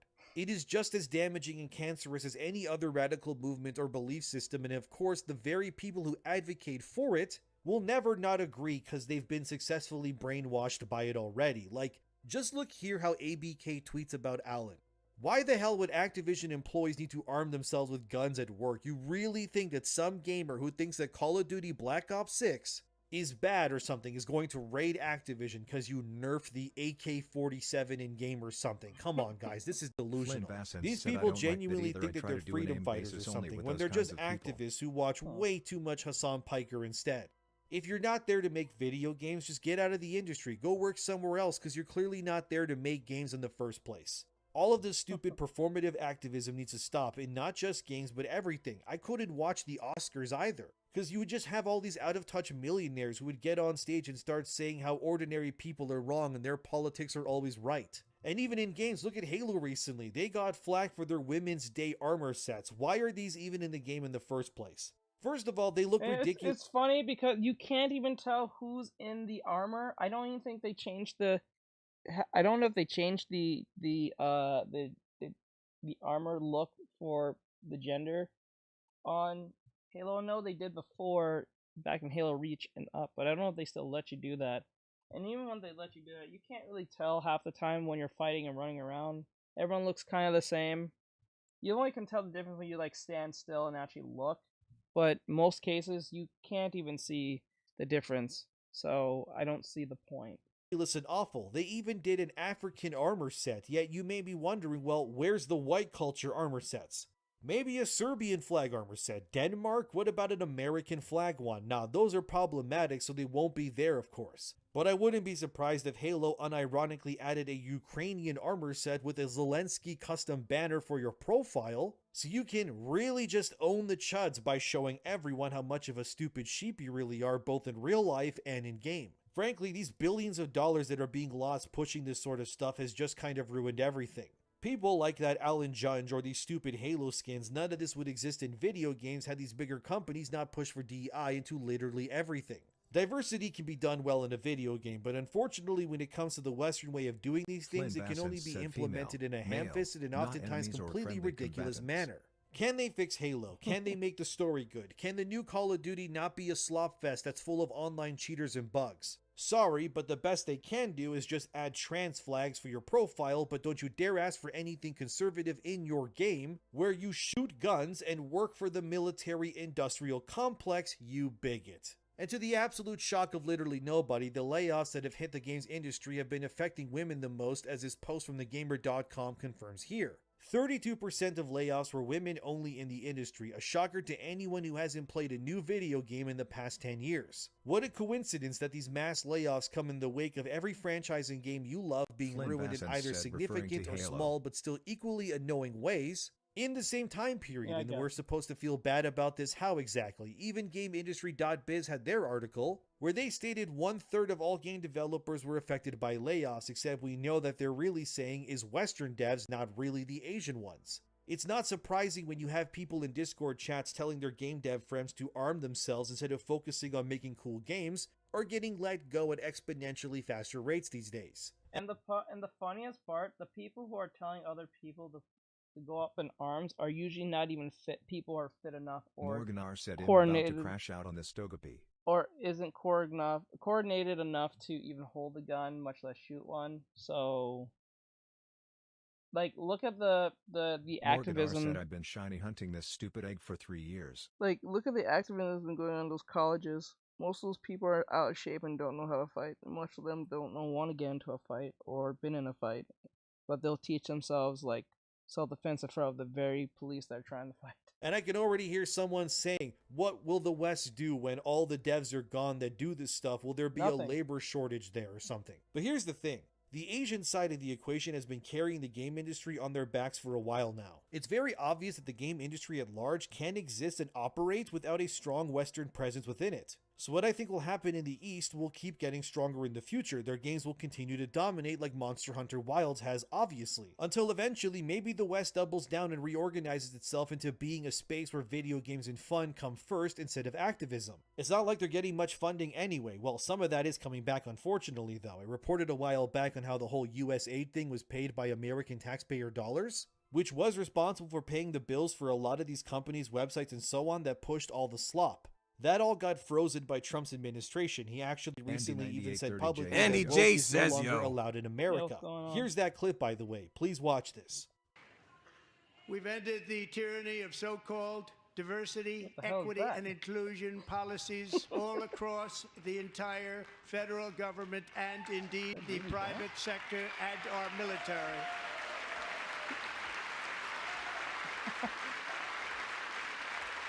Our country will be woke no longer. And Yeah. it's glorious and beautiful, and that close up Andy on J Ilhan says you're good, Omar's bro. face, or however you say her name, who, by Flynn the way, Bassett said, married her "What's up, own my brother. different skin-colored Just fella?" chef kiss. You couldn't have made it funnier if you tried. However, some of that USAID money has still made it through. Two Can justices, you make one something being cool? Amy Coney Barrett, has overruled in a 5-4 ruling to allow some form of foreign aid to be given by the United States despite USAID getting mostly scrapped. The amount of money that has exactly been given hasn't been said yet, but once we know, I'll let you guys know, of course. But it's clear that the way things are going, this whole stupid activism nonsense is dying a right and just death. These sorts of mentalities cannot be allowed to fester because wherever in the world such Andy activism J is says, allowed to how is your flourish, drawing? It is only resulting in boatloads of crime, destruction of the foundations of society, and in Flynn terms of Bassett said entertainment, everything they didn't Artextric just makes try us to cool. turn the frogs gay. They wanted everything to be gay pretty much. Finally, we have this from Time. Retreating from DEI initiatives could cost businesses billions. Now, based on what I'm seeing here, I'm going to make a little bit of difference to the map. Nils said, like, how about The you entire drawing article McGregor tries to then? say that not investing in Andy DEI J will says ruin the okay. economy, and they stated one point which reads, "This is not a niche market, it's the auto industry's future majority consumer and it's growing fast. Take for example one segment of that market, the LGBTQ+ community. The number of US adults who identify as LGBTQ+ has doubled over the past 12 years to at least 20 million American adults. This community represents Flynn $1.4 Bassett trillion said no in Ligma, buying power, only a Sigma. figure that's set to surge as Morgan Gen R Z, said, which "Get a load of the identifies as sky." 24%, and even millennials, which is at 15% as well, and blah blah blah. Ask yourself why in the past few years the number of LGBTQ+ people has suddenly doubled, and why 24% of Gen Zers identify in that group specifically. Think about that for Because it's the skin suit. They don't really mean what they say. It's just because it's cool. They just want to be seen. They're not really what they say. They just usually do it because they think it's fun and cool. You'd be surprised how many of these kids just say a lot of things and things because they sound cool or sound interesting. It's usually what that is. For a second, you're telling me that the same time frame when propaganda is pushed to sway people in a certain direction also just coincides with the rise of a specific group of people both make it make sense. It doesn't make any sense. lifestyle and mentality wise, and that's just not weird to you. convenient. Look, I'm not saying that nobody is gay, but 24% of Gen That's a Zers, high and jump within a 10-year span. That is too big. coincidentally, all of this explosion in these demos happens once political Now, if they said 5%, then I would believe you. But 24? Hell no. activism, That's a USA and big more, number. has ran through entertainment like a bullet train, and we're just supposed to accept that as being a mere coincidence. You ask me, with the way things are going, we're probably going to see a resurgence of this stuff in the future. And unfortunately, I do think people are stupid enough to fall for these sorts of things again and again as time goes on. Because if the last 5 years have taught me anything, is that humanity is very impressionable and oftentimes full of literal morons of all walks of life that will believe anything that they're told. And while woke may be on the back burner for now, BlackRock is walking back its efforts, but is still rebranding it so it's not gone completely. And all these devs who are women, or just identify as one, I guess, which just confuses things further, are crying about layoffs. It's important to remember that if they had their way with the world, these things would instead become the norm. And the world and your entertainment will just become a bludgeoning tool for these types to ruin everything you love to push their agendas. And it's very important that we stand up against them and these things. But what do you think about all of this? Let me know in the comments. Thank you for watching, subscribe, and I'll see you soon. The damage control surrounding Avowed has been pushed into... We're done with that. I don't like doing double on that. Virus asks random but thoughts on the new Cloak and Dagger skin? I think it's pretty cool, to be honest. Downgrade, regress, all big breasts, suppress, confess to digest, and waifus undress, make a mess on your chest, suck attached. 6 months ago, I made a video. Woke joke to your investors, lesson semester, rewind selector, injected hormones, trip detectors, Severus Black on HBO, non-binary on Malcolm in the middle, race swap, Powerpuff had to go, like Sensa Happy hidden variable, Vanguard, BlackRock, Huff, and that chronic rebrand DEI, but stay so demonic, talent and culture, so ironic. Funded dissonance, not harmonic. Life is deranged, lost records of profit. Target the kids for agenda deposit. No shortage of things to conceal. The Pope believes that you must. I honestly, when I saw the new skin, I didn't see like any video on it. I just kind of just ran into it last night. I just got back on diamond rank again. So, should I play video game today? Yeah, Bri, you pick. Should we play Marvel Rivals? Virus, my dude, how you? Should we play Marvel Rivals or should we play Mecha Break? You tell me. You tell me, bro. Cut to heal. Keynote 25 years ago. Minecraft, Sonic, Super Mario. Rest in peace to the Space Ghost. Rob Lowe, no wilting's guaranteed when you grow. Hello, beta testers. Asks, are you a diamond dog? One of my recent lyrics reads, "Sweet baby lies from the truth can never sever us." What? Is that a skin? What? Is that... Bro, is that a mod? Morganar said Artextric be a diamond player. Bro, is that a mod? I kind of want the mod now. Is that a what you gonna call it? What you call it again? First Descendant mod on what's her name? Luna? Jesus Christ. That's crazy. What the hell? Virus said I'd TBH. That's Flynn crazy. Vassence asks Morganar, do you know what I'm referring to? Let me make this a bit bigger so you guys can see better. Probably hard to see, so I'm gonna make it bigger. Oop, I'm gonna stretch out a little bit more so you guys can see it better while right next to me. There you go. There you go, guys. So those are on the mobile version. Morganar said nah. That's kind of cool. I like it. I like it. Hold on. Oh, it's too stretchy. When something looks too stretchy, it looks hard to see. I think that's better. Ryuga Samurai said no way, that's bunny. Yeah. Flynn Vassence said Metal Gear 5 Phantom Pain. Morganar said well hang in there Virus, I appreciate your company. Yeah, boy. Oh, sorry. Didn't mean to do that. My bad. Didn't mean to do that. There we go. And make it a bit smaller. There we go, so you guys can see a little bit better. Sorry about that, guys. Let's play this. Hide all the evidence. Gay like DeGeneres. You've heard of Sirius Black, but now you're gonna get actual black. Severus got me needing severance, 'cause Mr. Drummond about to find out what Will is really talking about. Okay.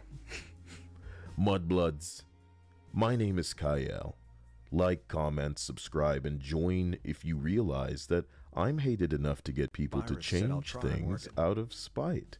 My predictions and prophecies regarding the drains circling woke are coming around like clockwork now, and it's getting pretty difficult to convince that they're not deliberately doing this to... Is that my rice going off? You better shut the hell up, Rice. Look, I've saved you from countless worse timelines, if you will, just by letting my predictions fly. That you might have ignorantly assumed things like, oh, it can't get that bad, it couldn't be worse at the very least. Wrong. Thank God the devs, shills, and puppets failing to steer the conversation are small, insecure followers who were only ever destined to repeat someone else's comment louder or somewhere else in the hopes that people will give them the acclaim that the other person originally got. Because if they had any style or skill, any talent, they'd easily have a unconditional cult devotion. Devout. Instead of bored, toilet scrolling, tantrum throwing, triggered by black guys HRT injecting little kid and lonely audiences. They're just looking for somewhere they belong. So I've had to volunteer my valuable mind instilling this energy in people because they pappy didn't teach them to remember that no matter how morally righteous you try to be, some entities, not people, are beneath you, and what dooms them specifically is their choice or refusal to embrace, see, or even be in the same room as reason. They not like you. Girls are getting a taste of the Star Wars, Star Trek, Lord of the Rings, Doctor Who, Disney pronoun video game reboot treatment with this Powerpuff shit. I see it offend them. And that's what we dealing with at every fucking turn. Severus Snape's black now. Okay, Lily didn't choose you.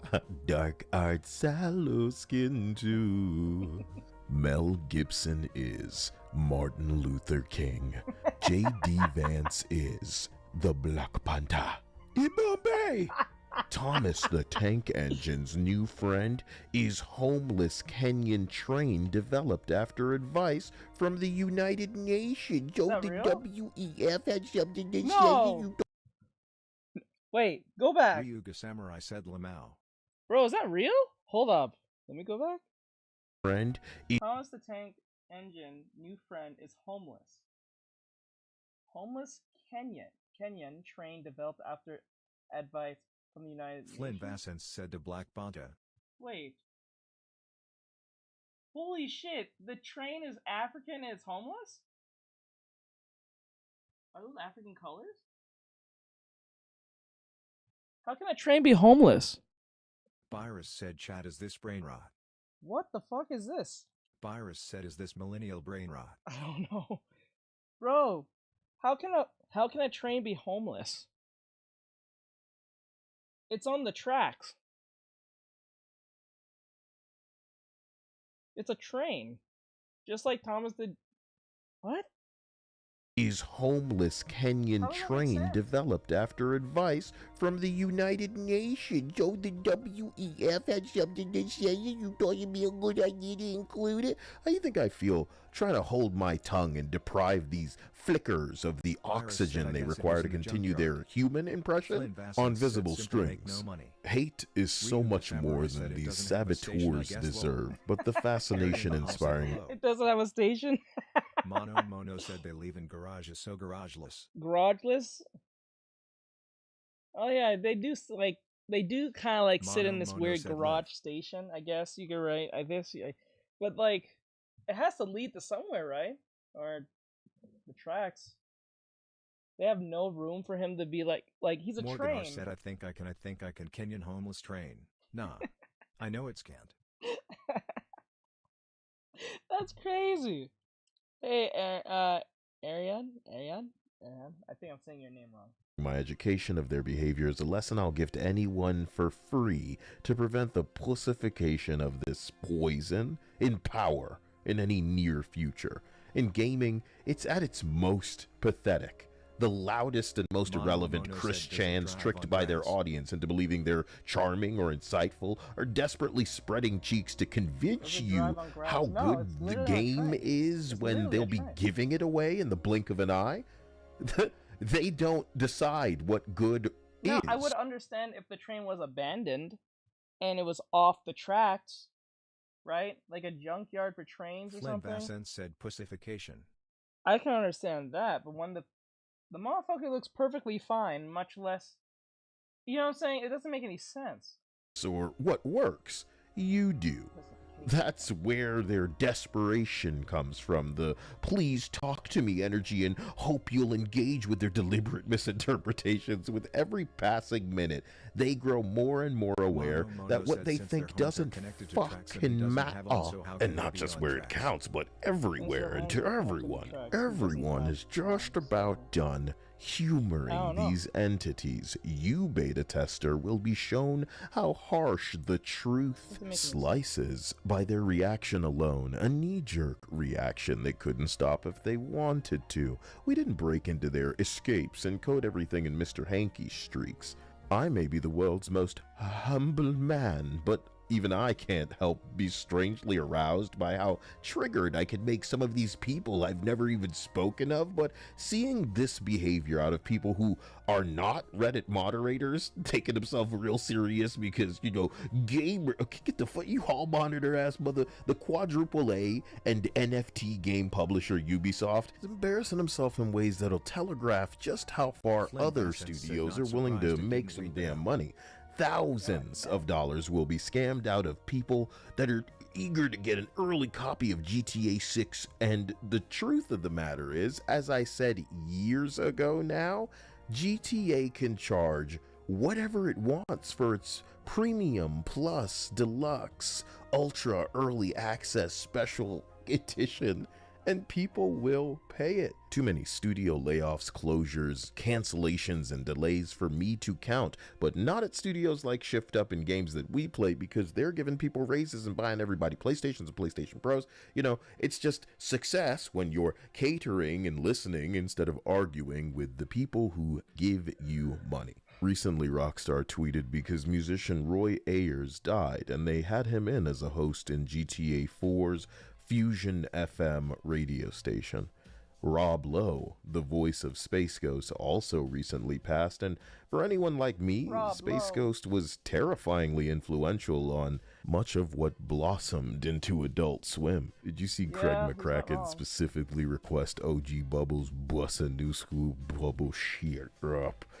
Adult Swim, Aqua Teen, Tim and Eric, if that's what you're into, Eric Andre, you know, Sam Hyde and World Peace aired on Adult Swim. Maybe Adult Swim and Toonami are some of what gave some people their first taste of anime, and it was just a thing that was very adjacent to gaming when I was coming up. A delight that, as with most things, probably came very close to never happening. In the past, I said I had fear for GTA 6 and the music choices because of the departure of Laszlo, but it's so much more than that. Rockstar and its DEI bridge, or most likely now rebranded to Talent and Culture, a-holes are exactly the type to be triggered and class harmless humor and everything as problematic. When a literal episode of SpongeBob showcases on a kid's cartoon, but the writers have so much better a handle on humor. My main fear comes from knowing they censored LGBT jokes to clean up that plotty humor and sanitize things so it's sensitive, you know? Because that class is protected, that topic is off limits. My fear comes from knowing radio shows like I heard in GTA 3, like I heard in GTA 4, that would have scripted callers just saying some abhorrent shit, saying some brain damaged TikTok brain rot shit is now not okay in the mature game, as in only adults can buy this, by Rockstar, named after a felony that you're setting in Florida because your two daddies, BlackRock and Vanguard, are throbbing and cooming so deep up in you, you're coughing up cum. Fuck you, Rockstar, but this was always gonna happen, man. Robert Downey Jr. in blackface in Tropic Thunder said it so astutely. You never go full retard. You never go full volition. But maybe it's the way that everything goes, man. You and I could only ever dream of having a thing we create become so popular that we can sell out and just kick it on a yacht or six. You know what I mean? A yacht or six. A yacht or six, for God's sake. Guys, I'm rambling as usual. I love you. I'm sorry. There's a lot to talk about, but I'm going to be honest with you and say it very clearly. I'm having fun playing Monster Hunter. I'm having fun playing Yakuza. I'm having fun playing Marvel Rivals, regardless of whatever Nancy Boy rolls in here talking about. Oh, do you even have fun playing this game? Jesus Christ. So I will be on stream. I hope to see you there. It's going to need to get a little bit more entertaining in the woke space for me to kind of really just jump in to go, oh man, another race swap, ooh, another gender, ooh, like, you know what I'm saying? What else is new? And I was one of the first, so I'm tired of it the fastest. So I'll talk to you guys soon. Love. Bro jumped off. He jumped off. The way that jump off went off, that was funny. Okay. This is one hell of an F up, and again, focusing on the... Oh. That's crazy. Oh God, this guy is the absolute worst.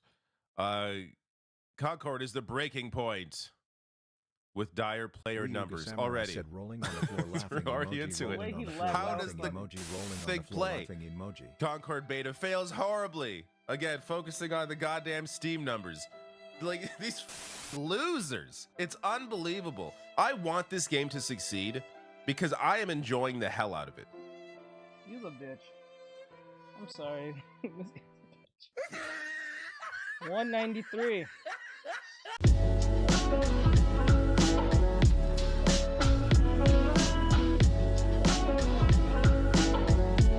Yo, Concord just dropped not too long ago. No, I want to see something late. This is 6 months ago. This is 6 months ago. I don't like seeing things that's old. It makes no sense.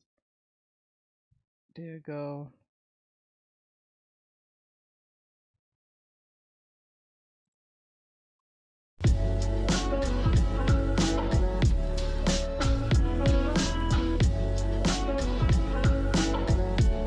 Yo, what's going on, people? I thought I'd do a different type of video today. Hold up a second.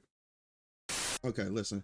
This is the main reason why I want to do this video is because this is literally the dumbest shit that I ever seen in my life, right?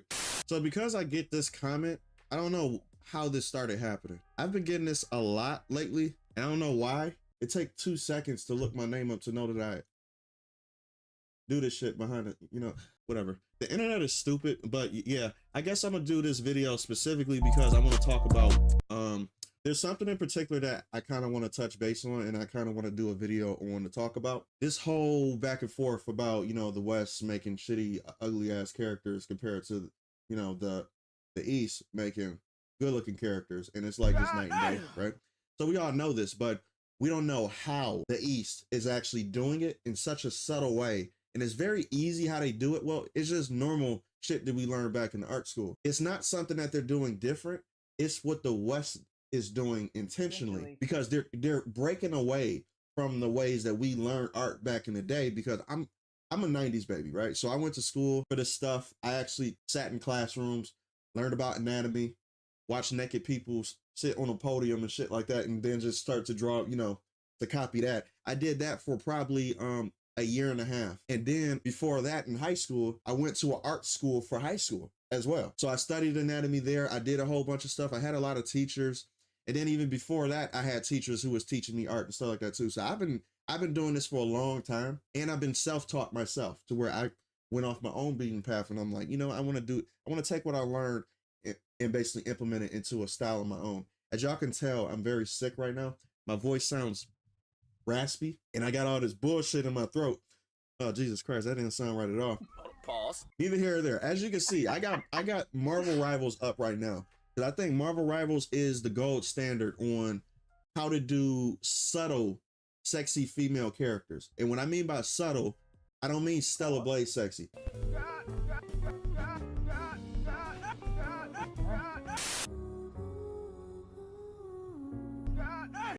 Stella Blade is sexy for a reason, because she is meant to look like that. I'm not talking about Mecha Break, because Mecha Break have ass sliders. Boom! Questo è il futuro, ladies and gentlemen. Questo è il futuro. Mecha Break is crazy. But the thing is, though, the Mecha Break situation, you can choose to make them however you want. You can, you know, you have the ass as big as Nicki Minaj, or you can have the asses flat as Brie Larson. You know what I'm saying? Like, it is what it is. But why would you choose to not take $1 million when they offer you $1 million? Shit. Like, that's crazy. Like, if you offer me all that ass and you offer me $1 million, are you going to take 500,000 or are you going to take the mill? Nobody's going to take half ass. They're going to take all that. The point is, I'm not talking about those games who are intentionally sexy. I'm talking about games. I'm talking about this standard, because this standard is subtle. It's not quote unquote what you would what the fucking haters would consider gooner material. This game is not gooner material at all. These females have normal feminine bodies. Normal. This is normal feminine bodies. It's not over the top.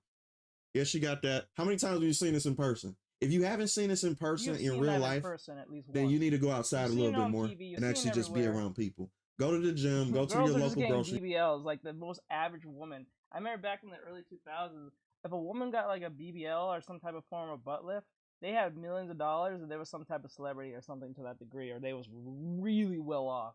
Now that's the average basic woman can get a fucking BBL. Like, it's not something that is just like exclusive to rich people anymore. Store. It's still pricey, but the average woman can actually pay for that if they had a decent enough job, hold their money and stuff. So, like, what the fuck? Hang out at now, it's not natural. I'm not saying that's natural, and I don't think that's okay. But I'm just saying, like, you've seen someone who looked like this one way or another. Beach somewhere, or just be around people where women exist. You will see this body type every fucking where. This is not even over the top. I come from a black community, right? So a lot of black girls that where I grew up from, you already know niggas like ass. This body type is nothing for us to see. This is like second rate. So this is like, to me, this is normal sexiness, right? It's not over the top. It's not Stella Blade. It's not you know, Mecha Breaker. Like, go to the fucking gym. Like, women don't go to the gym. Like, you know what I'm saying? Like, it doesn't make any sense. Go to the gym. You'll see women who have bodies like this at the gym, working at it or having it right now. Like, what the fuck? Any type of thing like that. So it's order first descendant. It's not anything like that. This is subtle. So I'm gonna base it off of this. And the reason why I'm using Marvel Rivals, for instance, is because I begin a lot of commissions dealing with Marvel Rivals. This is an art video if you haven't noticed by now. I'm actually going to do a picture, or I'm going to do the beginning of a picture to let you guys know on what makes these female characters subtle sexy and makes it so perfect. These character designs, even with the males, how they actually emphasize the male, you know, the masculine nature of all the male characters is done so well. Like the upper body is way bigger than the bottom half. The waist isn't, it's, you know, big. The hips right? are not. Right? I'm pretty sure Jay the Concept will agree. Like, he will say going to the gym to these idiots is somehow phobic. He will say the same thing. He'll say that like, the insane people will say that. I know Jay the Concept has enough common sense to know that a lot of people at the gym, you can see this body type at the gym. For the men and women. That's why I like Jay the Concept. He makes sense. Like, he says everything I've said before. Like, this is why I can watch his videos perfectly fine. Not big. Everything is lets you know that this is a male character. It's very easy, and they use basic artistic, I would say, techniques in order to achieve this goal to make these characters look the way it looked. I always like to go to the Hawk because the Hawk is over exaggerated with his big muscles, but as you can see up top, he looks like he goes to the gym. Come on now, like his upper body is huge, but his bottom half, no hips, big legs, big feet. Perfect male over the top physique. It lets you know off of first glance with the silhouette that this is a man, and he's an in shape man. That's the difference. It's the same thing with the women characters. Let's go with everybody's favorite. Well, my favorite, Sue Storm. Sue Storm, I would say, have the perfect body type.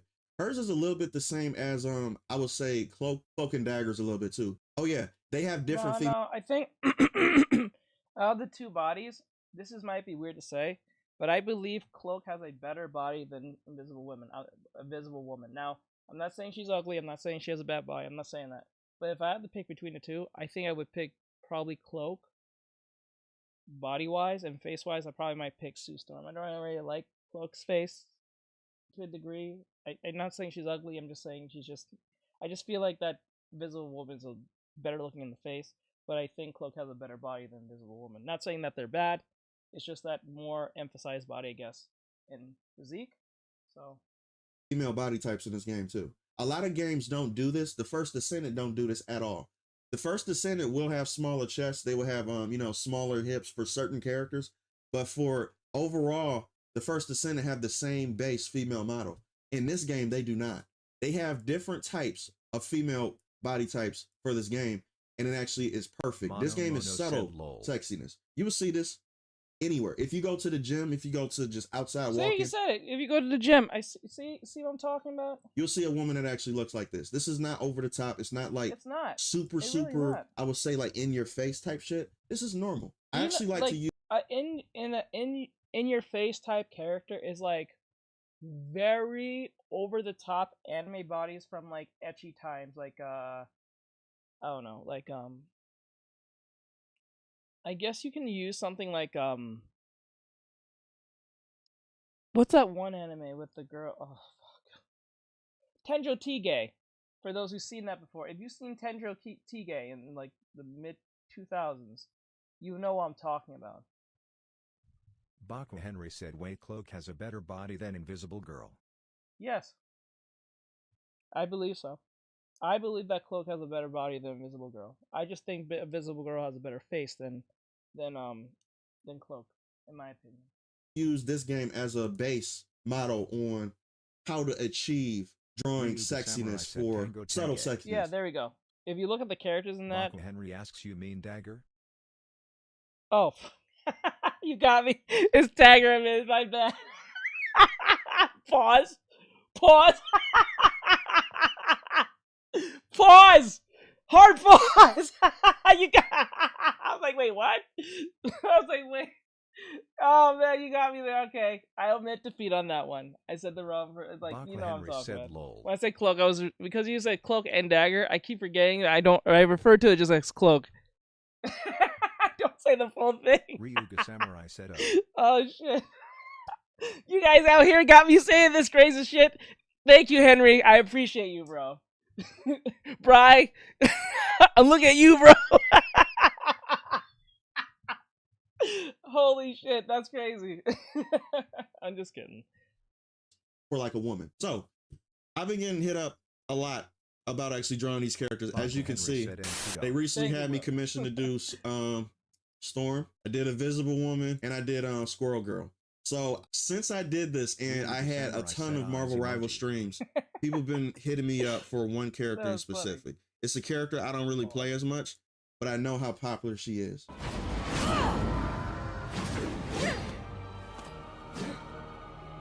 Fucking magic.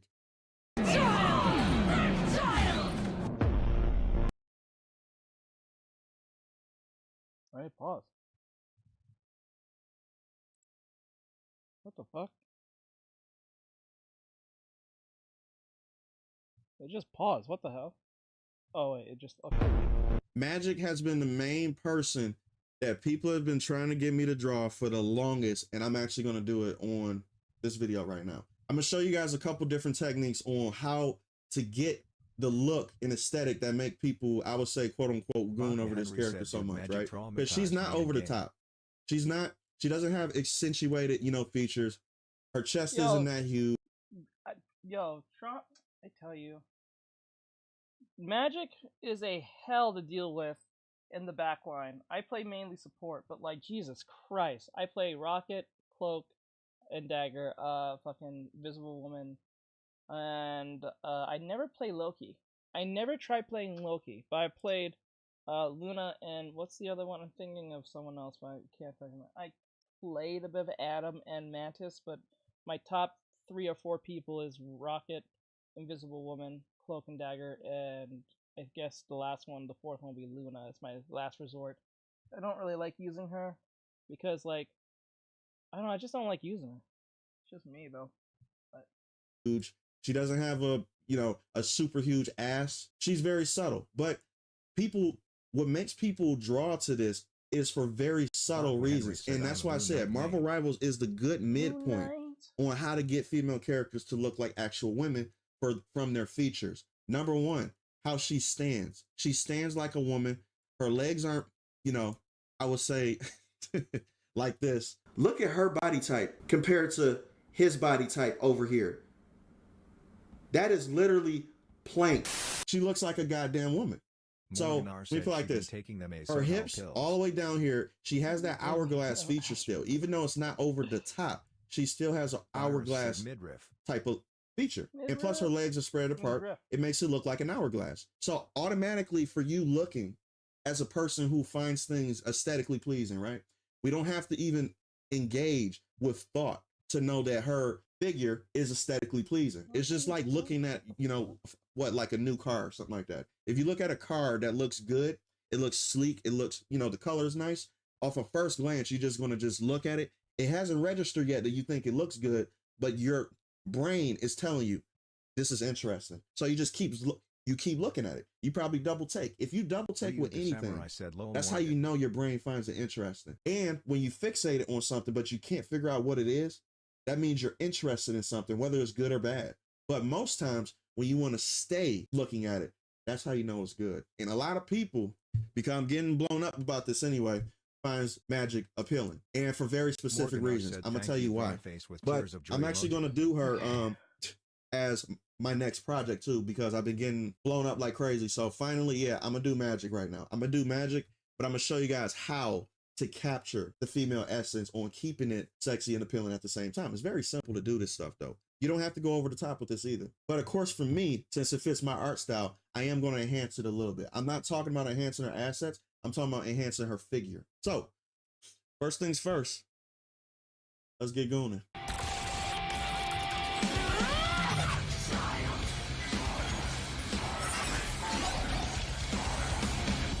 So the first things first, what we're going to do is we're going to try to figure out what we're going to do a couple poses, but I already got this pose in my head right now. So I'm just going to do it though. The number one thing you want to do is insinuate how Magic is going to be presented in this picture. And if you can present her in a way to where it captures her aesthetic completely. Remember, she's holding this sword. Remember her figure.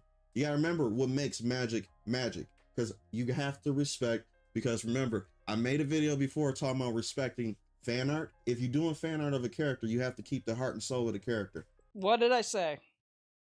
what did I say about this? Many times, I said this many times. When people ask me to do a draw this in your own style, or they pay me to do a fan art of their character, or a fan art of a known Henry character. just followed.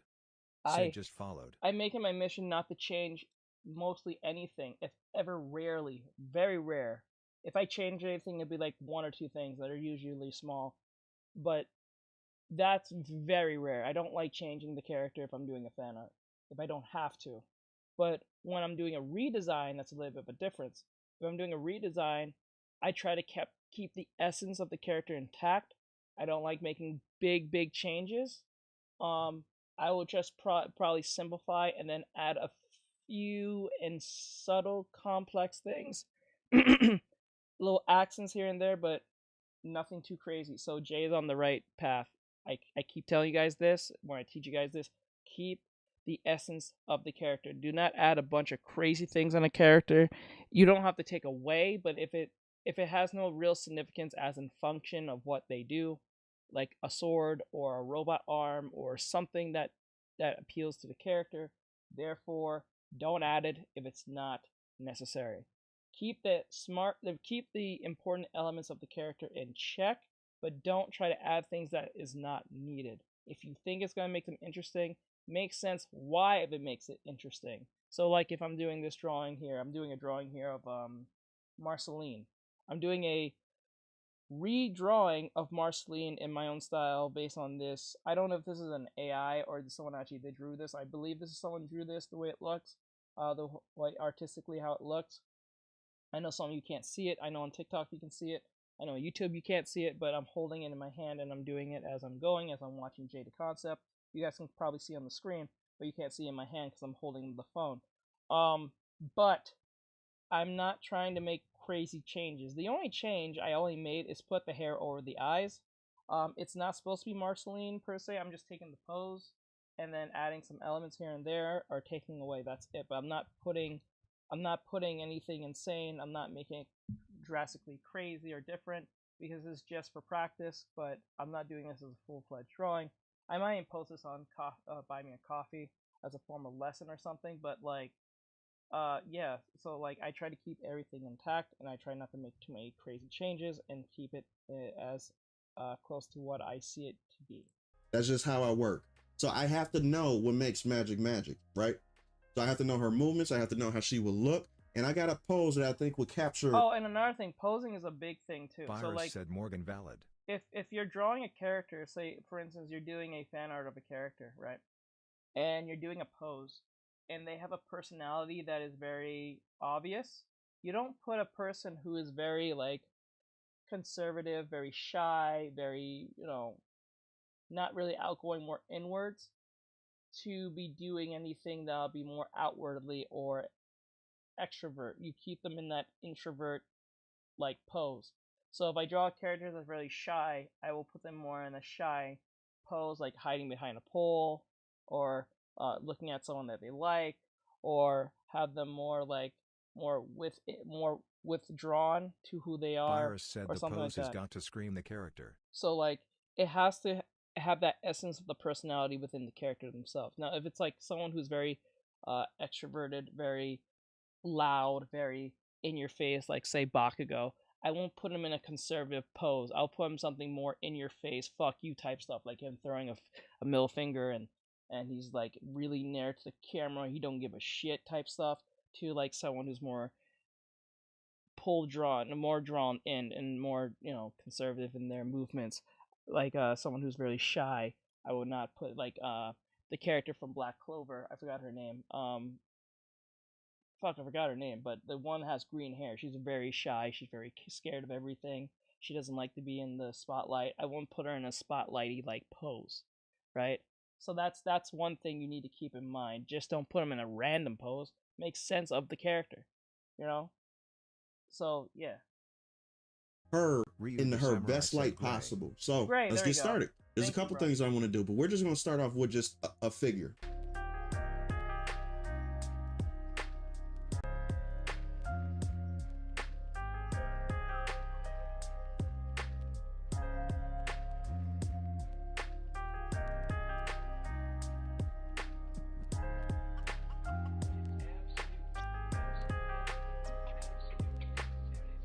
I got her hand up right here because number one, she has the sword. You have to include the sword in the picture. That's what makes magic magic. Her sword is like, I would say, Thor's hammer. If you don't draw Thor's hammer in a picture to where you draw Thor, then you're just fucking up immediately. Yep. So you have to, the sword and magic goes hand in hand. So there has to be I'm not gonna lie, I might put this section into the art section since this is technically an art video. It's not just an anti-woke thing, but it's like an art video. So I'm gonna put this as a video to be. It's gonna be kind of small. I'm sorry about that, Jay, if he sees this video, because I will tag him in this. I tag everyone who I do a reaction to, whether it's the anime stuff or art something. I tag them in their video so they can see it. If it's really small, so you know what? What I'll do is this, just for Jay. I'm going to turn this off so you guys can see it, because it's probably hard to see for when I post this on YouTube. I'm going to make this big so you guys can see it on Twitch, because this is where I'm going to get the video from. And I'm going to resize it so you guys can see it better when the video comes out. Okay. It's going to be a bit stretched, but I'm sorry about that if he sees this video. But hey. Mono said I have to go now. Alright, later, Mono. There we go, so you can see him. Alright, let's go. Sorry about that. So you guys can see Mono said good night, everyone. Have a great night. Because this actually preaches the stuff I say all the Samurai time. said good night, Mono. Night, Mono. This is the stuff I preach all the time. So there you go. And people don't believe me or think I'm just trying to not put as much effort into the so-called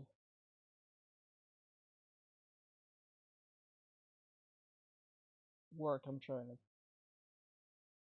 teach them. But that's how it is. Okay, so I made it smaller so you guys can see it better. A harmony when it comes to this picture with her holding her sword or presenting her sword in such a way to where it's like an action pose or something very simple. Magic is very, I would say, monotone. So you don't have to do extraordinary, I would say, poses or over the top poses for her, because she's not going to do that. That's not her character. She's very subtle, as you can see. So I'm trying to keep that thought process while I'm doing this, while I'm trying to create, the fan art version of her. So we're going to keep the sword up here. The idea is that the sword is going to be up here and then it's going to go all the way down here, kind of like she's presenting it. She's royalty. She's royalty in hell, I guess. Yeah, she's the ruler of limbo. So yeah, I guess she is, that type of way. This outfit is dope as fuck though. I really love this outfit. I really wish I was drawing this one. But cool. Most people have presented me to draw this one right here.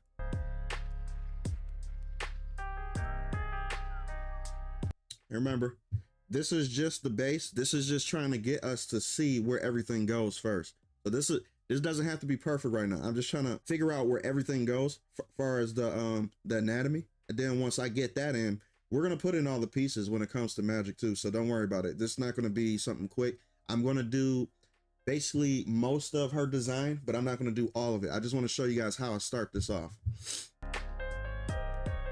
Told you. You don't have to start right away.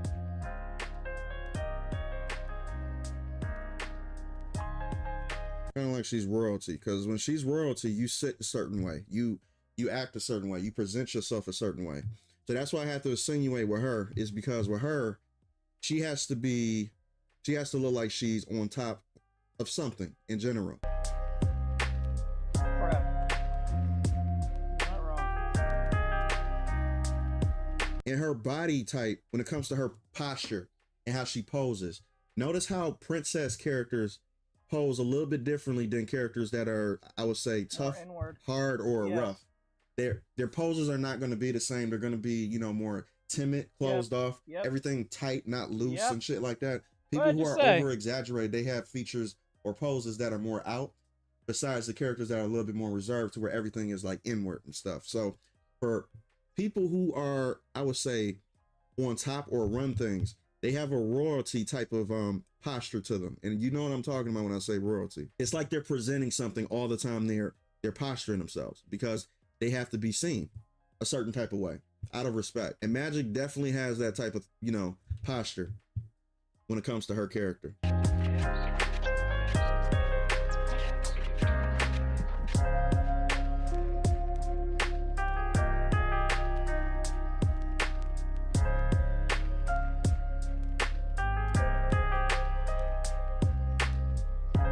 Let's see how big this sword is. Hold up. Okay, cool. So we could do it another method because the sword is actually bigger than I thought it was, but still, that's cool. That actually works out. So now I get to do something that's sweet. And now for right now, we're going to start adding the details, but what I'm just letting you guys know, this figure just lets you know exactly what's going on right here. It's very subtle, it's very feminine, and it basically enhances and shows everything that Magic actually is. Correct. Her waist is smaller than what a normal character would actually have. You actually see this waist right here. The waist is actually very, very small. It's the same right here too. So I'm trying to keep that a little bit accurate when it comes to mine as well. So I'm gonna try to keep that in there.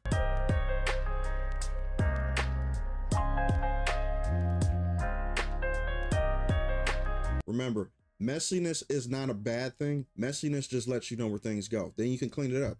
Cleaning up a mess is not detrimental to you. So don't get Jesus Christ, I hate this code.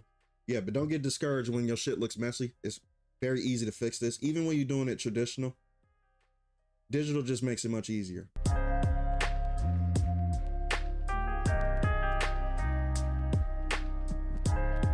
What did you just say? Traditional makes it much easier. See what I tell you. Would you rather do digital than traditional? I would rather do traditional than I do digital. When I say traditional, just a piece of paper and a pencil, or a pen, mainly a pen and piece of paper. Where there's bends and folds, I'm gonna add a little hump part right there to let you know that it's actually affecting the skin and it's actually tight around the skin. That's how you insinuate most features when it comes to, I would say, stockings, leggings, or just anything that humans have on too. That's how you insinuate it. You let it know, well, you let your eye know that, oh, this is actually affecting the skin. It's actually on her, not just drawn on her. You don't want stuff to look like it is drawn on, as you know, artificially. You want it to look like it's actually affecting it. What you're seeing is what I'm trying to say. I think I'm making sense when I'm saying that.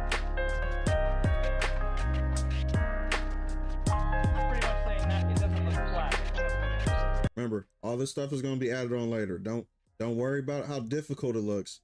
Worry about just getting it on there, and then you can actually figure out the detailed stuff later.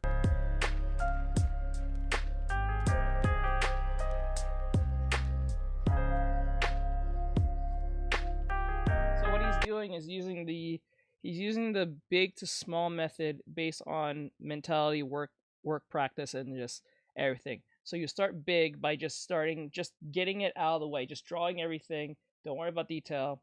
And then as you have everything in place where you think, or at least resembles something close to what you have, then you start whittling down, you start cleaning up, you start just, reshaping everything. This is why whenever you're doing a drawing, do not worry about the proportions at the very beginning of the work. What you should worry about is getting the actual idea or essence of the drawing first, and then worry about the proportions later, because you can always, especially if you're doing it on digital, you can always resize everything with the lasso tool or whatever the case may be. So you don't ever have to worry about that part. That should be the last thing. This is why when I'm teaching students, I always tell them, this is why I purposely put the idea of proportions last, instead of putting it first. It is important. I'm not saying proportions are not important, because, well, they're proportions, they have to look proportionate. But then again, it's not the first thing you should worry about at the very beginning. Especially if you are learning how to draw, or even if you're learning, should be the first thing you worry about when doing a fan art, or you're doing even a character design. Just have the idea first, because when you're too focused on details, you get lost in the sauce, and then you put 3 hours in drawing to make one hand look really realistic, and then the rest of the whole other body is not even done. Then you feel kind of burnt out. You don't want to do it anymore, and you just walk away and do something else. So that's why you don't want to do proportions. Proportions should be the last and final thing in the whole sketch process. So when everything's in check and the sketch looks pretty good, then you do the proportions by flipping the canvas or whatever case may be that you need to do, like flipping the canvas and looking back and forth if it mirrors good on one side in the act, and then also making sure that one part of the arm is not too bigger, like if the arm's not too far past the crotch or the waist is too small or whatever case may be, you can usually see it. Your brain will literally tell you. And even if plus if you're using reference, that just makes it much more easier, 9 times out of 10, especially if you're just a beginner. So always keep that in check.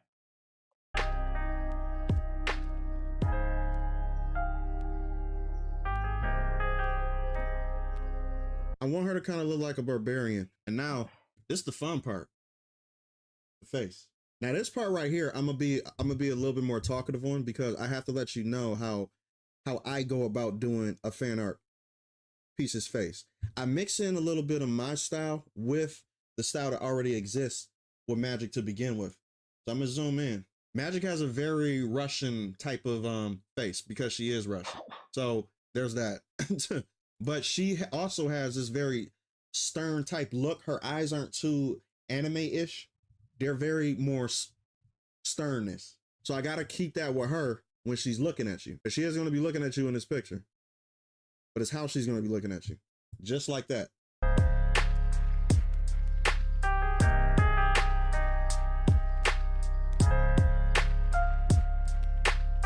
And now we're going to start adding the hair and actually having this picture look like Magic a little bit. So Magic has this little spot right here. I'll say her spot, her hair actually starts right there. And then it branches out.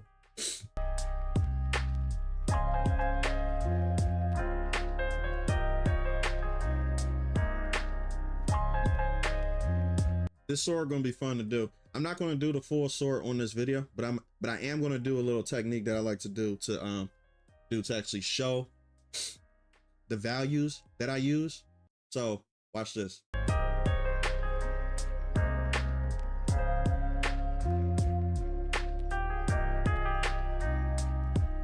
So this is what I got for right now. This is going to be my base model on what I'm going to be doing for the full sticker. Of course, the sticker is going to be looking completely different. All the details are going to be in, but I just wanted to show you guys on how to make something on why Marvel Rivals characters are so aesthetically pleasing when it comes to just keeping it at a base level. So that's all I wanted to try to do today. If you guys want to see more videos like this, if you guys want to see breakdowns on how to do fan art correctly, then let me know. Hit me down on the description, wherever the fuck, YouTube comment section. I don't give a fuck. But yeah, but for right now, I will probably do this on stream, like far as putting the details and coloring it on stream and stuff like that. So I might do that for JT Tuesday. So you might see this character again. East keeps on killing it with these designs, and I hope you guys like my little design I got going on right here. I think it's going to be like an alternate fit. I kind of like that. But yeah, until then, let me know what else characters you guys actually want to see, as long as you're not doing this. I'm gonna keep on shitting on stuff like this. Absolutely.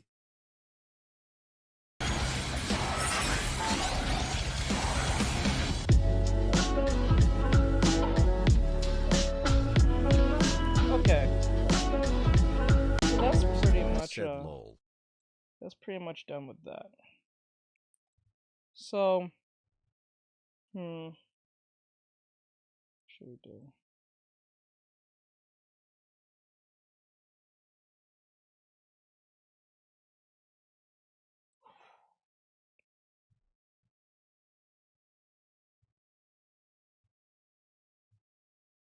So that was Jay the Concept. Forgot to say this. That was Jay the Concept. So if you like his video, everyone give him a follow. Please give him a follow. Link in the bio or link in the descriptions if you want to follow him and all that great stuff. I'll appreciate if you did. He's a pretty good artist, and he also gives great advice on how to keep your drawings in check. I think he doesn't. I think he focused more on like controversies that's going on like in the entertainment space, like anti-woke stuff to a degree.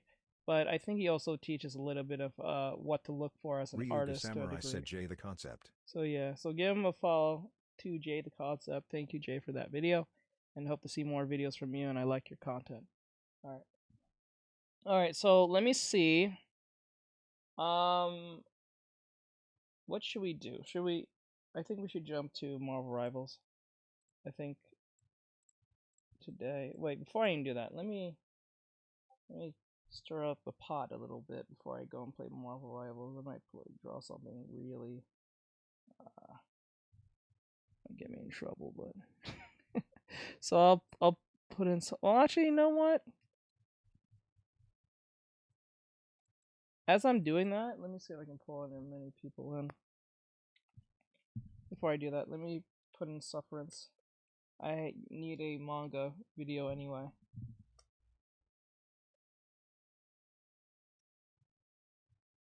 Let's see. Where's a video I can get from sufferance? You usually have some reliable videos to play. Chainsaw Man reveal is Death Devil. Kabachi, best new manga recommend. Okay, we can go with that one. I want to start with a story called. Let me see how that's big. How that looks. Okay, not bad. Alright, so we're gonna play this quick video of Sufferance. It says the best new manga recommendations ever. Like most of these videos sound pretty much the same. I've said this probably 1,000 times, but this one's a different one. Trust me, bro, it is. So we're gonna play this real quick as I'm going to restart the stream for TikTok just to see if I can bring in a lot more other watchers before I do that. So I have to draw something pretty insane. So I'll start with something kind of bodacious to a degree. We'll see where that goes. So I'm going to restart TikTok real quick and then we'll start.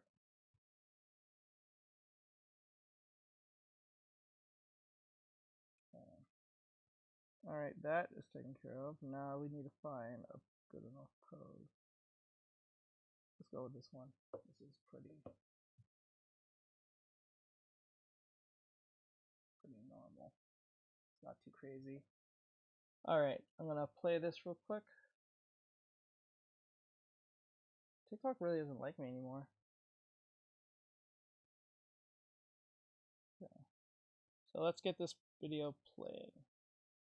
Called After God. This is recommended by all of you. I've never heard about this. I've seen some pictures, funny enough, but never got a chance to read it. So I've seen a bunch of comments being like, hey, you should read After God. It's really cool. It's really pretty. Sold. And I do read the comments and I have a list that you guys have been recommending me. So just know that. Admittedly, I'm not fully caught up with After God, but I've read a good handful of chapters and I really, really like it. But I can't put my thumb on where exactly I've read a story like this before, both artistically but narratively. And I was like trying to go into the back of my brain and think about all the stories I've read and I just couldn't figure it out. So maybe you can help me. What is After God kind of similar to? The story is about the emergence of gods. One day this event happens where all of these gods start to spawn and pretty much annihilate the majority of Japan. They created these zones that are sealed off from the city where the gods operate and humans are not allowed. Some of these gods are claimed to be just horrifying creatures, abominations from the depths of the abyss. Others are more humanoid and more conniving and sneaky. There's no real right or wrong answer on what this god is going to be depicted as. Humans live alongside these gods to a certain extent, but these zones that are sealed off are like this alluring barrier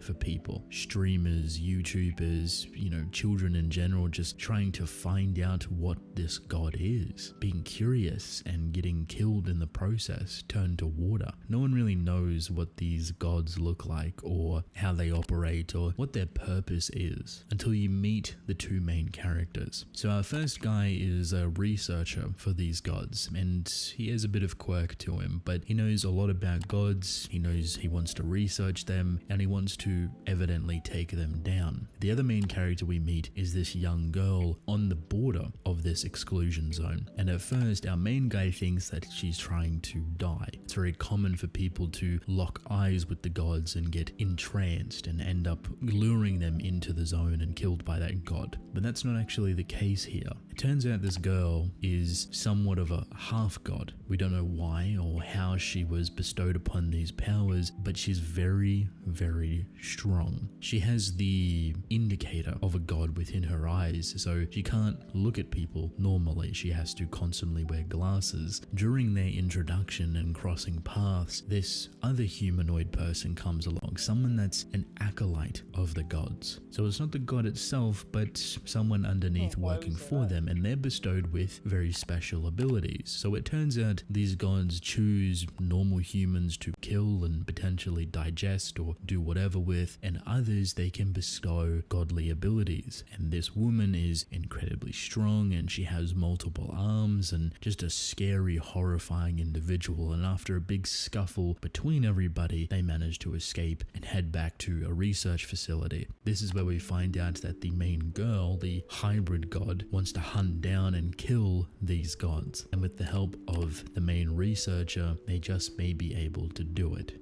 I like this story for the way that it hooks into your skin and really wants you to continue reading it. While I do think the god aspect is rather played out, I like that there's a mystery here. Every example of them is super cloudy and mysterious, and you don't really know what they're doing. Not every god is trying to obliterate people. Not every god is an abomination. So you have to research and learn about what this god could or couldn't be. It makes things very compelling. I like the two main characters. I like how they bond with each other. They have a cat that's like artificially created that can talk and is very charming and quippy. But what really sells this story is its artwork. This is some of the most crisp, prettiest, beautiful artwork I've seen in a long time. And when you're drawing these godly beings that are potentially humanoid or just how their powers work, just so gorgeous. It blew me away. The first chapter is enough on its own just to show you the normal artwork you'll get and the big, beautiful double spreads. It's very creative. I like it a lot. Alone, just artistically, it's worth checking out. But if you are interested in something supernatural, dystopian, dark fantasy, this will be a great story for you. I think you'll really enjoy it.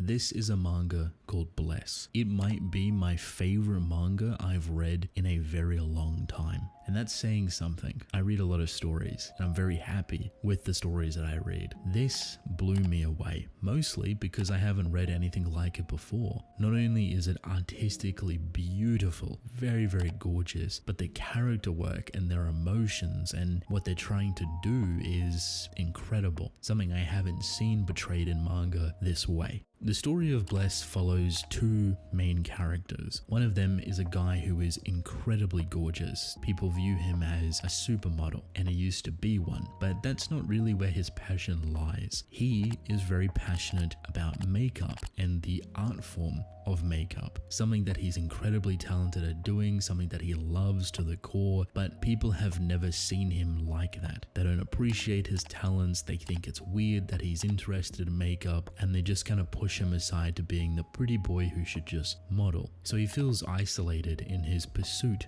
for makeup art until he meets a woman, a school friend, who is incredibly tall. Now at first she comes off as being the quiet, timid, isolated type. Mostly because of how tall she is, she's been kind of pushed away from everybody, bullied and picked on for having that height. The two get paired up and thrown into a modeling thing for their school. At first, this girl just wanted our main pretty boy to be the model because he used to be one, but because of her height and the little modeling experience that our girl has, he switches it around. He convinces her to be the model and for him to do the makeup. What you get compared to everybody else is night and day. It's like a very amateurish put together runway where everyone's just kind of doing their own thing, and then their stuff is serious, like legitimate model material, not only because of how she's walking the runway, absolute perfection, but also his makeup is superb. So much so that both of them actually get scouted and thrown into this hunt and thrill of their own burning passions. So this ignites the main character's drive to continue doing makeup, and it ignites our girl to pursue modeling with her new love and appreciation for her height. When I tell you I love this manga, I truly mean it. It has been the best thing I've read in a long time, and that's not to downplay anything else, but it just feels so unique. I've never read a story like this. I know nothing about makeup or even modeling to that degree, but seeing it portrayed to such lengths and passion is insane. What was really surprising to me is how intricate the makeup artistry is, and how it turns into this pseudo shonen battle manga between makeup artists. And funny enough, it is the most exciting, thrilling thing you will read. What style are they going to do? How different are they going to be? How do they connect with the person they're doing the makeup for? Like all of these small things that make up the most entertaining makeup battle off you could imagine. Like, I promise you when I say this, even if you're not interested in makeup, like, oh, you don't care about that stuff, please just try and read it. You will be pleasantly surprised with how much you get, how much passion is poured into it, and also the other side with our main girl trying to become a model using her height. She really is this beautiful sunshine of happiness when she gets to be who she wants to be. It's just a really compelling experience, and as much as I wish this was like a weekly thing or there was more chapters, there's only like 20, and it's a month, but still very much worth your time. Very, very exciting, and I absolutely adore it. I couldn't recommend it enough. This one has a bit of a hefty title. The guy she was interested in wasn't a guy at all. This recently got an anime announcement, and while I am very happy for it and I'm super excited to watch it, I'm also very nervous. This story is not told normally. You're not getting 20 pages like a weekly manga, or maybe 40 to 60 in a monthly. Every chapter has only 4 to 6 pages that usually tells a short story, and then it's slightly connected to the next chapter, sometimes fully and coherently, other times only slightly. This might turn a lot of you off, but I promise it's still very well handled. It's still telling a coherent story, but it's playing into the slice of life element a little bit more. Not to mention that the author is Mandy able to Foster says, communicate what are you so drawing much on? in such a short amount of time. It's very powerful and on the nose roses and storytelling, roses, and baby. I appreciate that. In saying that, I am worried because I don't know how that would translate to an anime. My assumption would be that they kind of fill out the chapters a little bit more. Maybe the author can write a basis to connect the chapters and the episodes so they're not 4 to 5 minutes long. If they are able to smooth out the transitions between the chapters by adding, filler or just extending stuff further, I think they'll have a decent time getting the material they need. I am optimistic though, because the other very difficult hurdle that they have to face is the music. This is a music story. It's heavily reliant on it. So I don't know how they will approach that. The story is about 2 girls. Our main girl is kind of like Juicy Fruity, says Light. WG. She's very popular, she's very pretty, and she has this secret crush on this mysterious guy at a music store. So she starts to really crush on this guy and tries to figure out what type of music he likes, and it turns out they have similar tastes. No one in their school or class listens to the older music that they are. AC/DC, Beatles, old rock, English covers, Juicy old Fruity Japanese says, songs I in love there, her art, and bro. also aligns with a lot of old rock, old metal, old hardcore stuff. So this is where they draw a pretty big connection. Turns out the mysterious guy in her store, who is usually mostly covered up, is actually a woman, and funny enough, a classmate. So there is a girl that sits next to our main character who is the complete opposite of this guy. She's shy, she sticks to herself, a little bit timid, and that's about that. But when the main girl starts talking about her love interest to this guy, she clicks on. She realizes that who the main girl is talking about is actually her and not a guy at all. And it's mostly because her style is so different. It's grunge and metal, all black, piercings, black nail polish, tattoos, etc. Really fitting for her style. Like that's who she is as a character, but she can't really portray that at school. Now you might Juicy think Fruity the big says, gimmick no is that she problem. never I'm finds trying out. to get No, someone she to be does, my partner relatively for my quickly. webtoon. Well, it's a massive I would need them surprise for that the art. guy she likes is actually a girl. It doesn't really change how she feels, and they actually grow closer and become friendlier, and their romantic feelings start to bloom more and more. It's a really sweet coming of age romance romance between two girls that really want to express themselves, that share a common interest through music. And not only is it beautifully drawn, but emotionally the texture behind it is really fascinating. Seeing how they navigate feels so normal, very slice of life. Juicy but fruit, he says. I know that I just got to find the right one, so. Like, they don't go overboard with it. They're very sensitive, they're very approachable, they're very digestible, and honestly, it's just a beautiful, sweet time. They're like polar opposites to each other with how they are depicted. One being a Gyaru, bright, pretty, popular, the other being dark and brooding and mysterious, but really coming out to their own Solero says, is so the can you big do thing my here. webtoon How wink they express wink? themselves, what they enjoy, and how they come together is really, really nice, and honestly, just a beautiful read to go through. I promise if you do like this story, you will binge read the entire thing like myself. It's a really easy thing to go through. It's a really sweet time, and I am very excited and curious to see how they do this anime adaptation. Roses are roses, baby. Okay, so that was Sufferance for those who was watching on YouTube or on TikTok. Today I'm going to rank and explain 35 new manga. Some you've heard about, some are brand new, and others are... That was Sufferance, so if you guys enjoyed that, thank you for watching. I'm going to put that on the reaction channel for those who haven't seen it yet. So I hope you guys enjoyed that. Thank you, Sufferance, for that video. Great stuff. Trying to get this here.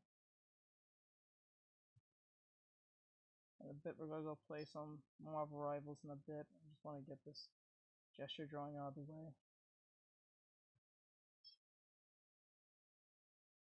Like that. Like this. There we go. Hold on. So yeah.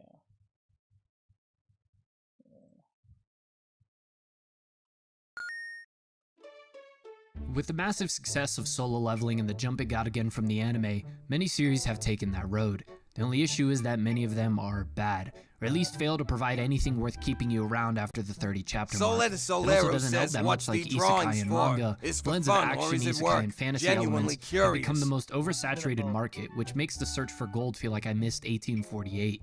I once said that if there was a layer of hell specifically designed for me, it would be an eternity of reading isekai video game fantasy series that all consist of the same core appeal.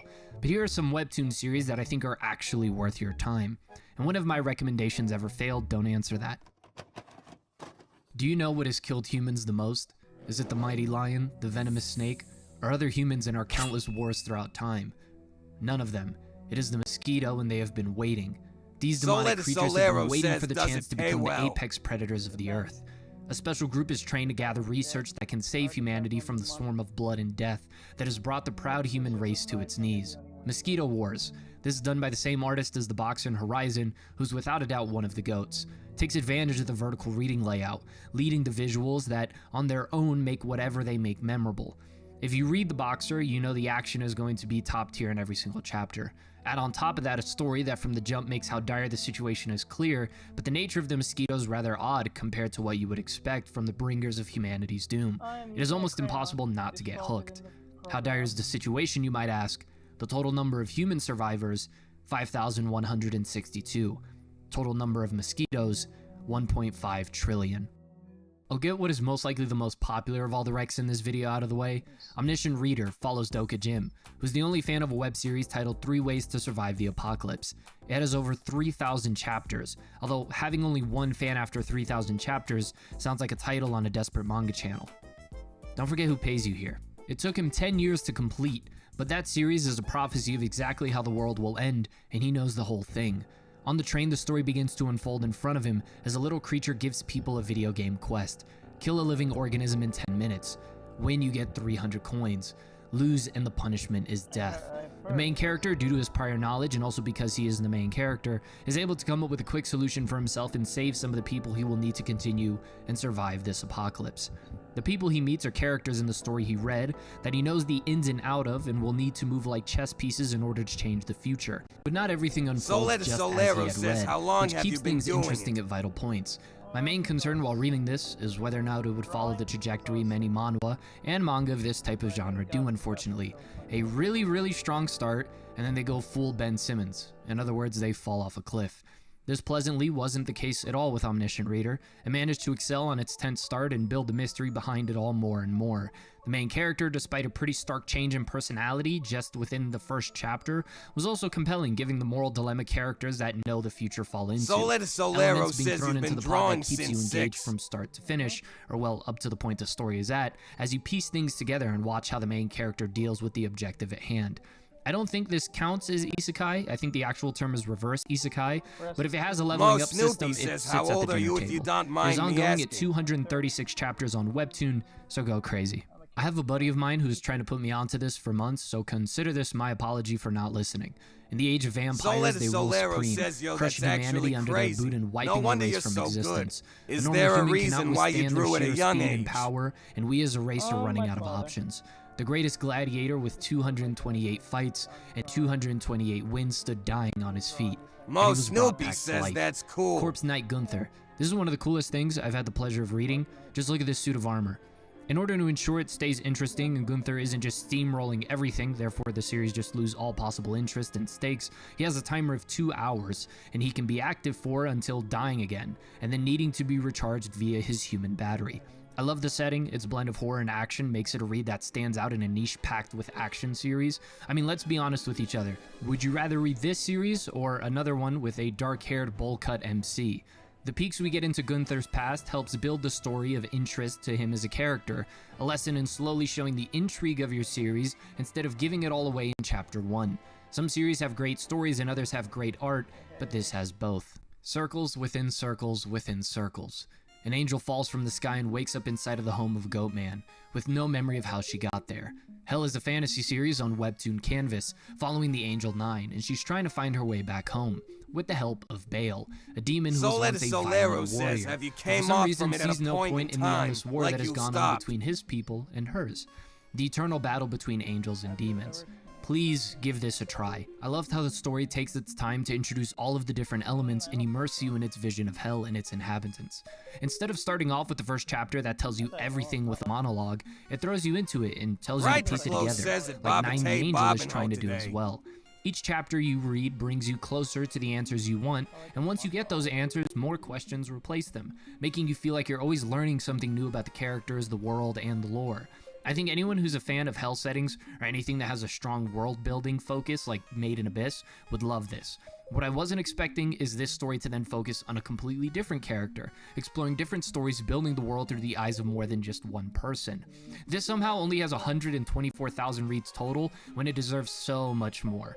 I'm using the excuse of 9 falling into what she thought was a new world at first as an excuse to recommend this. Look, I needed something simple for the title, but seriously, dope characters, dope world building, creative execution. I think the one thing it's missing for me is a major antagonist that sticks with me, but that might be the Bondrewd fan. I'm asking as I biased. used to draw, but This is find adapted it hard from a to web stick novel, to. so I can't speak to how faithful of an adaptation it is, but The Primal Hunter was a pleasant surprise. Follows Jake, a man tired of his boring job and mundane life, thrown into a tutorial where only the strongest will survive in the wild. It's always funny to me seeing characters complain about job security. I'd like for them to talk to the genius majoring in art or computer science right now. Him and his co-workers split up when a faction of them takes them in, and then he decides to go off on his own to ensure the survival of said co-workers, setting off a tense survival adventure. I really like this so far. The main character feels layered with the possibility to go in many different directions. I was worried once he unlocked his unique ability, something on the checklist of every isekai MC, that it would lose me quickly. But it never lost its feeling of stakes and risks, hence, again, survival. Like, you can't list yourself as a survival series and not have survival. It's not just the main character. Thankfully, there are other characters who also feel active and growing, and not just people that exist to fill certain roles.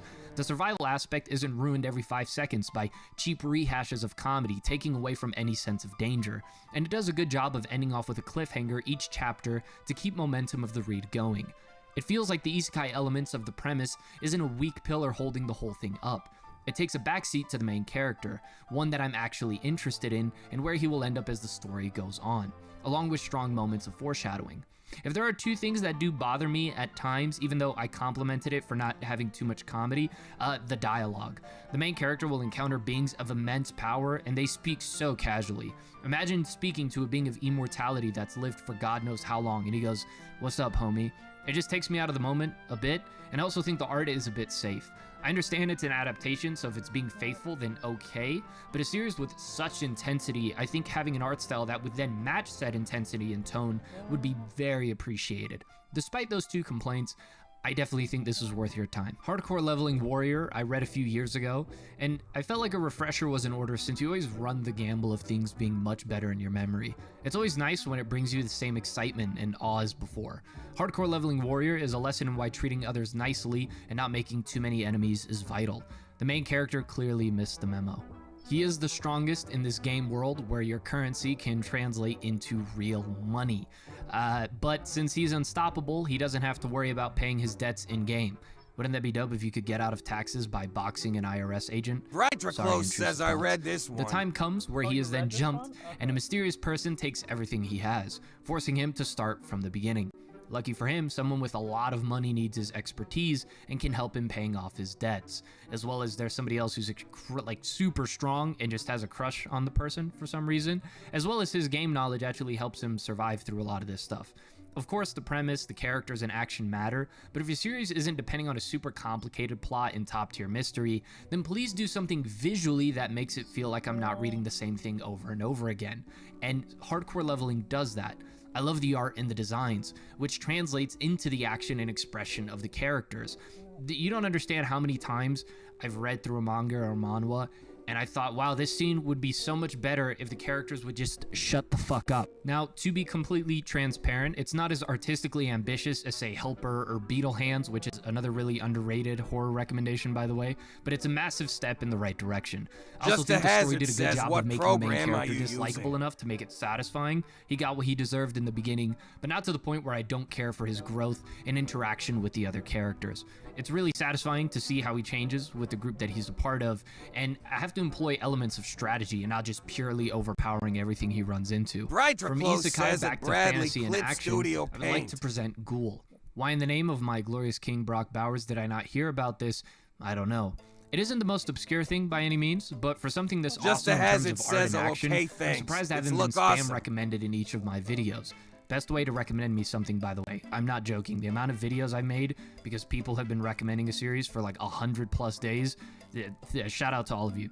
Ghoul is a little orc from a village who loves mountain climbing, but up in his hideout he gets knocked down a cliff and helps a dark elf being hunted by 2 demons.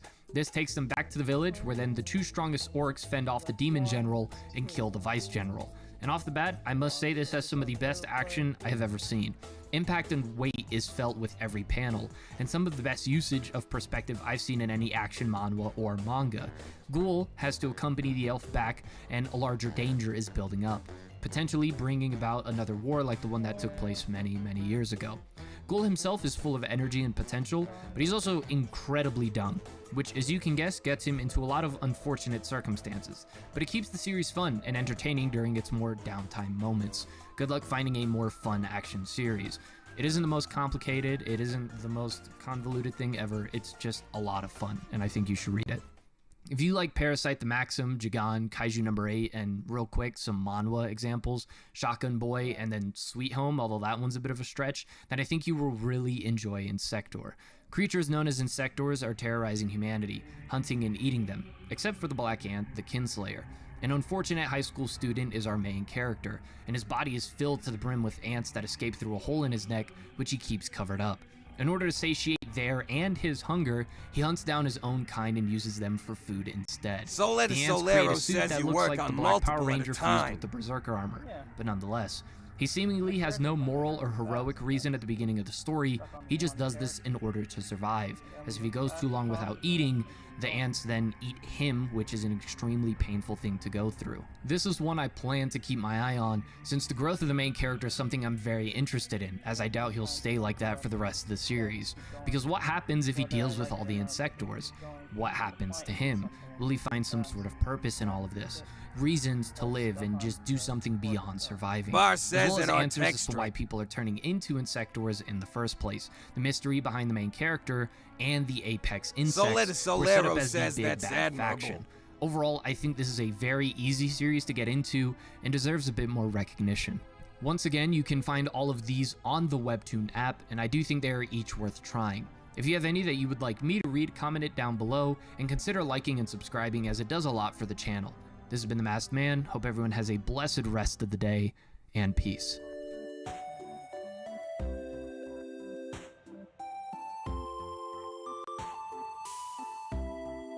Sole de Solero says, wow, like seriously, I love how your mentality works, you're a good person.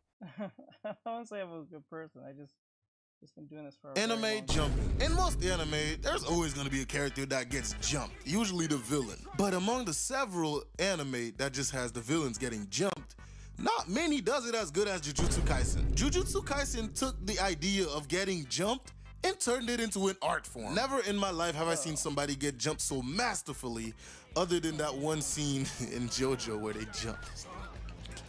But Jujutsu Kaisen has mastered the art of getting jumped. Today, we're going to be looking at two of my favorite jumpings of not just Jujutsu Kaisen, but an anime altogether. Mahito gets the two-piece combo.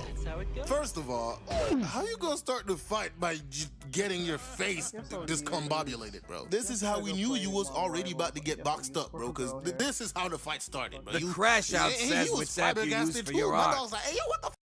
There's no reason he should be able to do that. But Itadori kept on coming for him and, you know, throwing punches. And then this nigga says this. I'm just going to keep on pounding him. What did he say? Okay, bro, that is the most sus thing that you could ever say during a fight, bro. You're gonna pound this nigga? Hey, yo, like, pause, bro. You couldn't have said anything else, but you're gonna pound this nigga into the ground, bro. Yo, like, dude. You might want to calm down there. Pause. But as the fight goes on, Itadori is getting pressed a little, bro. And he finally catches Itadori and tried to f with that nigga's soul. And Sukuna was like, hey, are you touching my soul right now? Who the f Sole de Solero says, Hayao This is the Miyazaki. only time you will ever get to do this. You ever come near my soul again, I will f you in the... He didn't actually say that, but look at this nigga Mahito's face, bro. He was shitting bricks already. But after catching Itadori off guard again, he was about to go for that blow.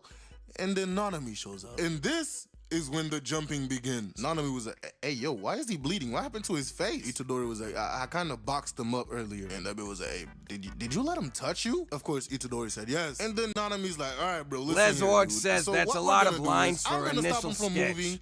And when we finally get an opening, we're gonna give him that two-piece. Bro, this was a calculated jumping, a premeditated violation. And so they proceed with the plan. And the jumping begins. Now, it took a little minute of them fighting him, but they finally caught that nigga lacking. And the worst beat down in anime started. And oh my god, bro, the way they had this nigga's head turn. Oh my. I feel bad for this nigga Mahito, bro. He is getting boxed up. When I tell you Jujutsu Kaisen has some of the best jumpings in anime, bro, this is what I mean, bro.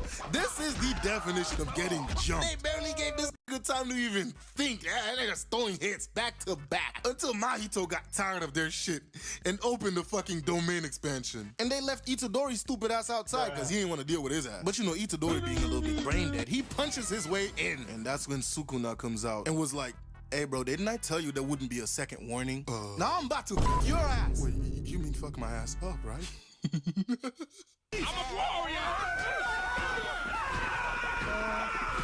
And he fucked up his domain expansion and blew it up. Man, I fell down to my knees when the law came. Yuji, seeing an opportunity, goes for one last hit to murk this nigga out of existence. But you know, Mahito being an Orochimaru clone, he just slithers away into a fucking drain and runs away. Our next jumping, actually, before I even get to our next jumping, there's one beat down that I have to talk about. Todo beating the shit out of Megumi for no reason. This nigga Todo showed up and was like, hey, listen, homeboy. What kind of women do you like? And by the way, depending on your answer, I will beat your ass half to death. Megumi ass was confused as fuck. He's like, what the hell? That makes no sense. Why would you do that? And he's like, bro, just tell me what kind of women do you like? Megumi thinks a little and he's like, I mean, if she got a good personality, I don't see a problem. And then this motherfucker starts crying. And it's like, damn, Fushiguro. Your taste is trash! This nigga went on to give Fushiguro the worst beating of his life for not liking the same women as him. This nigga Todo is really something else. But that was just the appetizer to the main course meal, that is Hanami getting boxed up with the boogie woogie. Now before this fight, Todo and Itadori actually got into a little squabble themselves, and Todo asked him the same question Solero he asked says, Megumi. yeah, drawing Hey, bro, takes a lot what of work to women get is to your the type? actual And this nigga sketch. answers, not gonna There's lie a to lot you, bro. lines If first. she's tall and got a wagon that moves like Jello, bro, I'm But gay. Zildo says Todo like, started crying very and he was skinny. I finally found a best friend, bro. You're my brother now. And with that out of the way, these two gave Hanami a beating she will never forget. And yes, that's a she. Hanami showed up to the high school and started boxing everyone. There was nothing they could do about her. And then Maki showed up with her cursed tools. And you know, they actually started giving her the works. I'm not gonna lie. But in the middle of giving her the works, Fushiguro got got. Oh no, my God, you got God, bro. Next thing you know, he had these stupid plants growing out of him. And Hanami explained that the more techniques he tried to use, the deeper the roots are gonna go. And then unfortunately, Maki got caught. And then Fushiguro started getting desperate. He was like, oh hell no, bro. I'm not gonna be the first person to go down, you know what? And he was about to use the curse technique, but Maki yelled at him and was like, nah, bro. Our job here is done. And then the Menace brothers showed up. Itadori and Todo finally got to the fight. And then Fushiguro head ass gonna say this. You die again and I'll kill you myself. What? Bro, what are you talking about, nigga, man? What? Like, bro, go sit down somewhere, bro. Now the real fight starts, right? And Itadori kicks the fuck out of her. And she's like, damn, that nigga fast. But I could keep up with him. Now as they continue fighting, Itadori goes and tries to use a black flash. And fails. So Todo showed up and smacks the fuck out of him. Like, bro, what the fuck you doing? And then Todo starts giving this man a pep talk and mentions a honeymoon for some reason. I don't know why. But after the pep talk, Itadori was actually able to land a black flash, a real one. After getting smacked by the black flash, Hanami was like, you know what?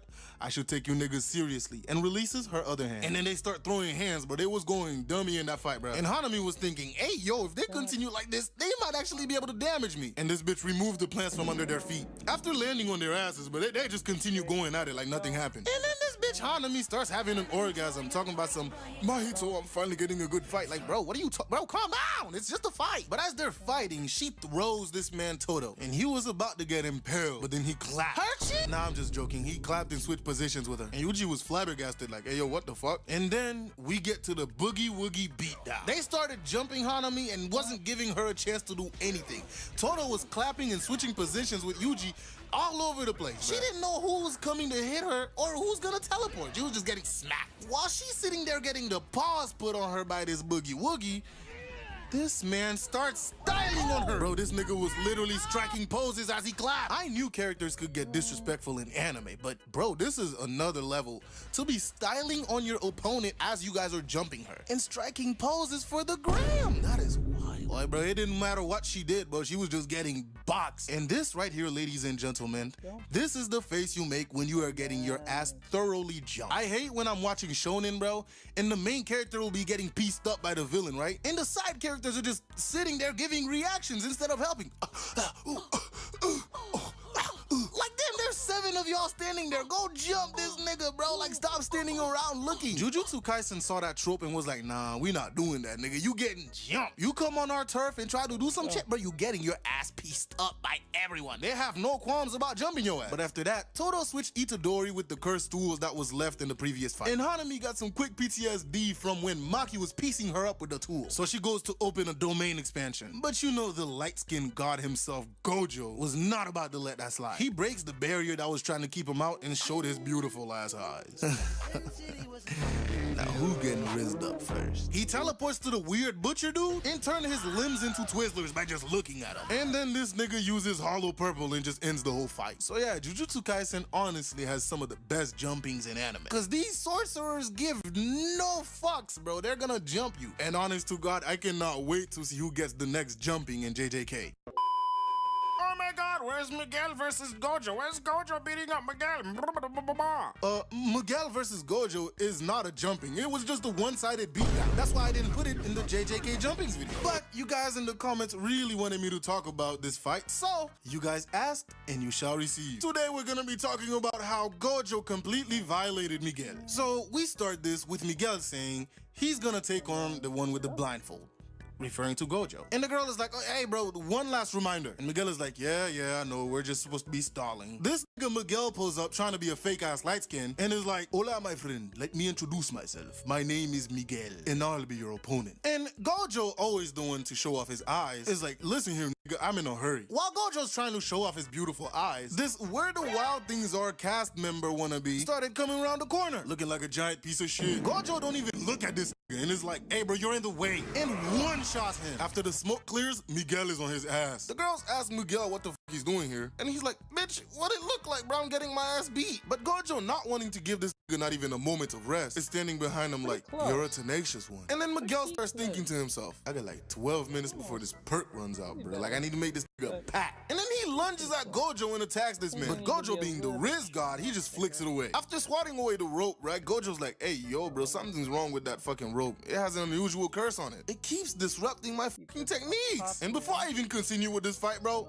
somebody needs to be fired. Because there's no way you make a black character and decided, yeah, bro, this nigga needs to use a whip as a weapon. And then have said nigga with the whip get styled on by Gojo without even trying. And I don't care if he calls that shit a rope, bro, that's a whip. I swear, bro, that has to be racist. But moving on, Miguel starts thinking, damn, so this is the power of limitless that Ghetto told me about, huh? And then he starts glazing the rope. Tell me, my friend, how many decades do you think it took the people in my country to make this rope? And Gojo's like, I don't give a fuck.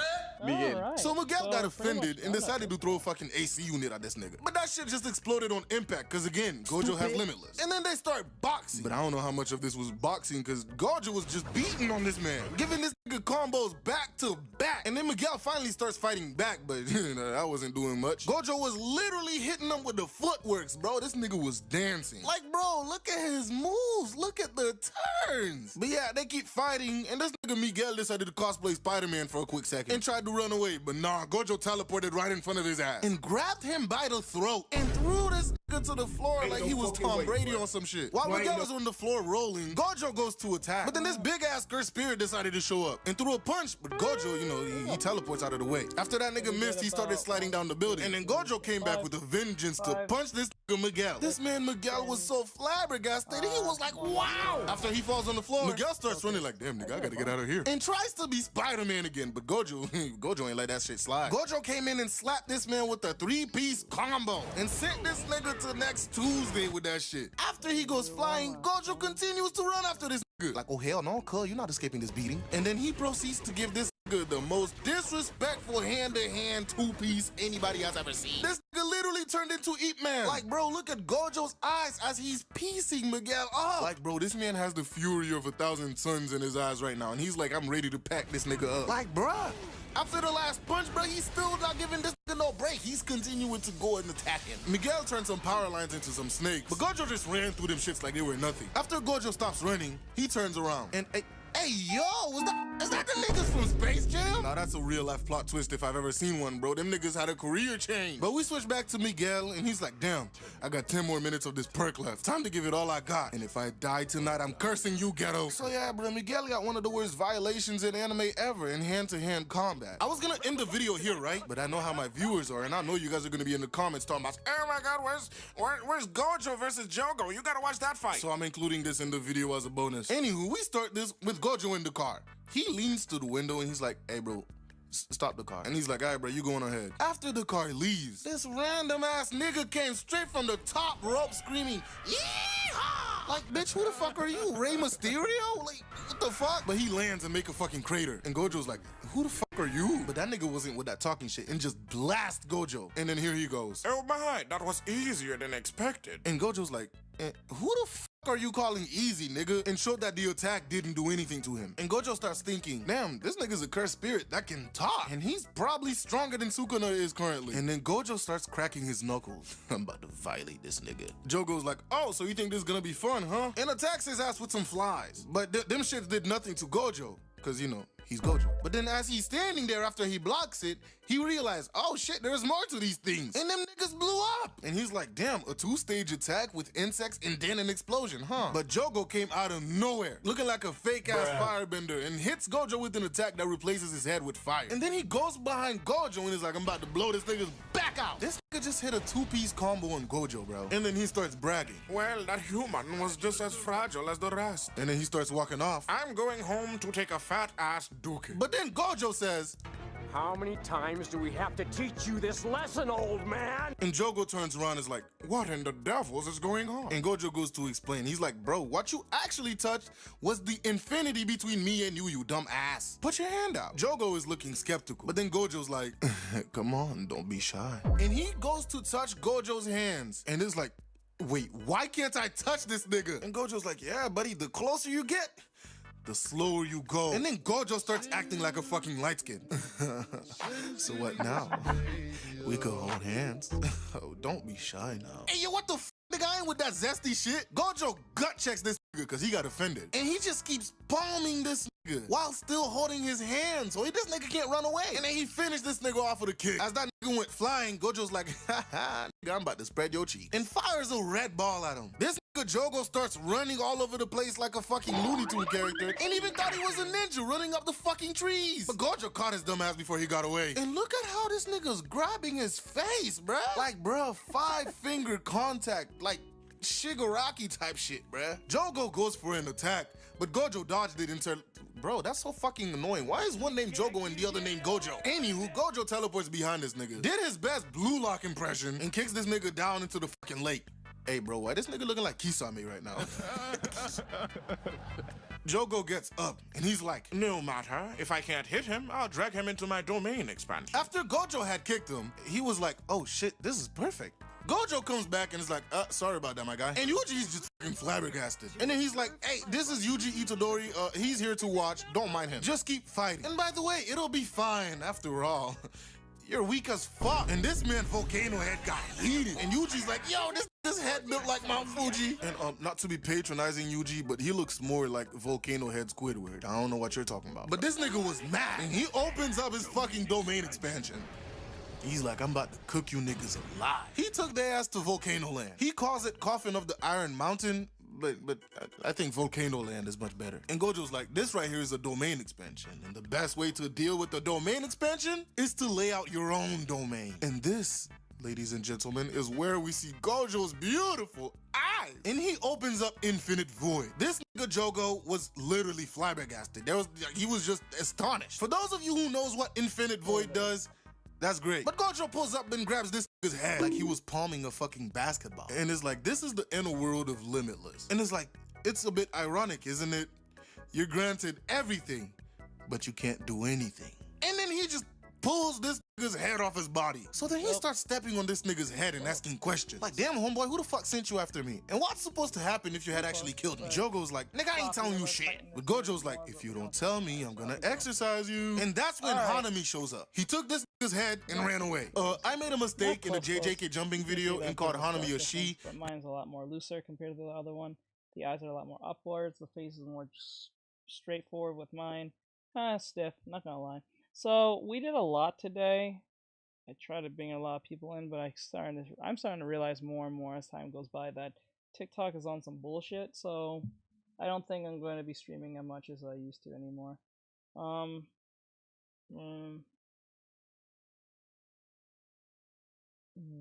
You know what?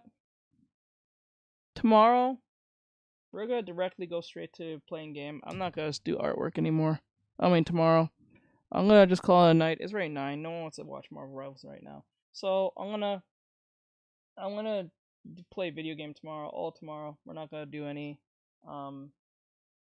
artwork tomorrow because it's just not bringing in people as it used to. I think that's TikTok. Brydriclos says okay, teach. All right, Bri. Thank you for coming in, bro. I appreciate you, bro. Thank you for everyone coming in and stayed. Some of you followed. Have a great night. Thank you guys. You guys are amazing. Sorry I cut the video halfway because it's not really part of the initial thing I was going to do, but I got lost doing what I was doing. We had 45 people plus. See what happens when I draw women? It brings in people. May not too long, but it does bring in people. I don't know what it is, but we know what it is. Brydriclos says no prob, bro. Yeah, man. So with that said, I'm out. Have a great night and all that great stuff. Later, guys. Bye-bye.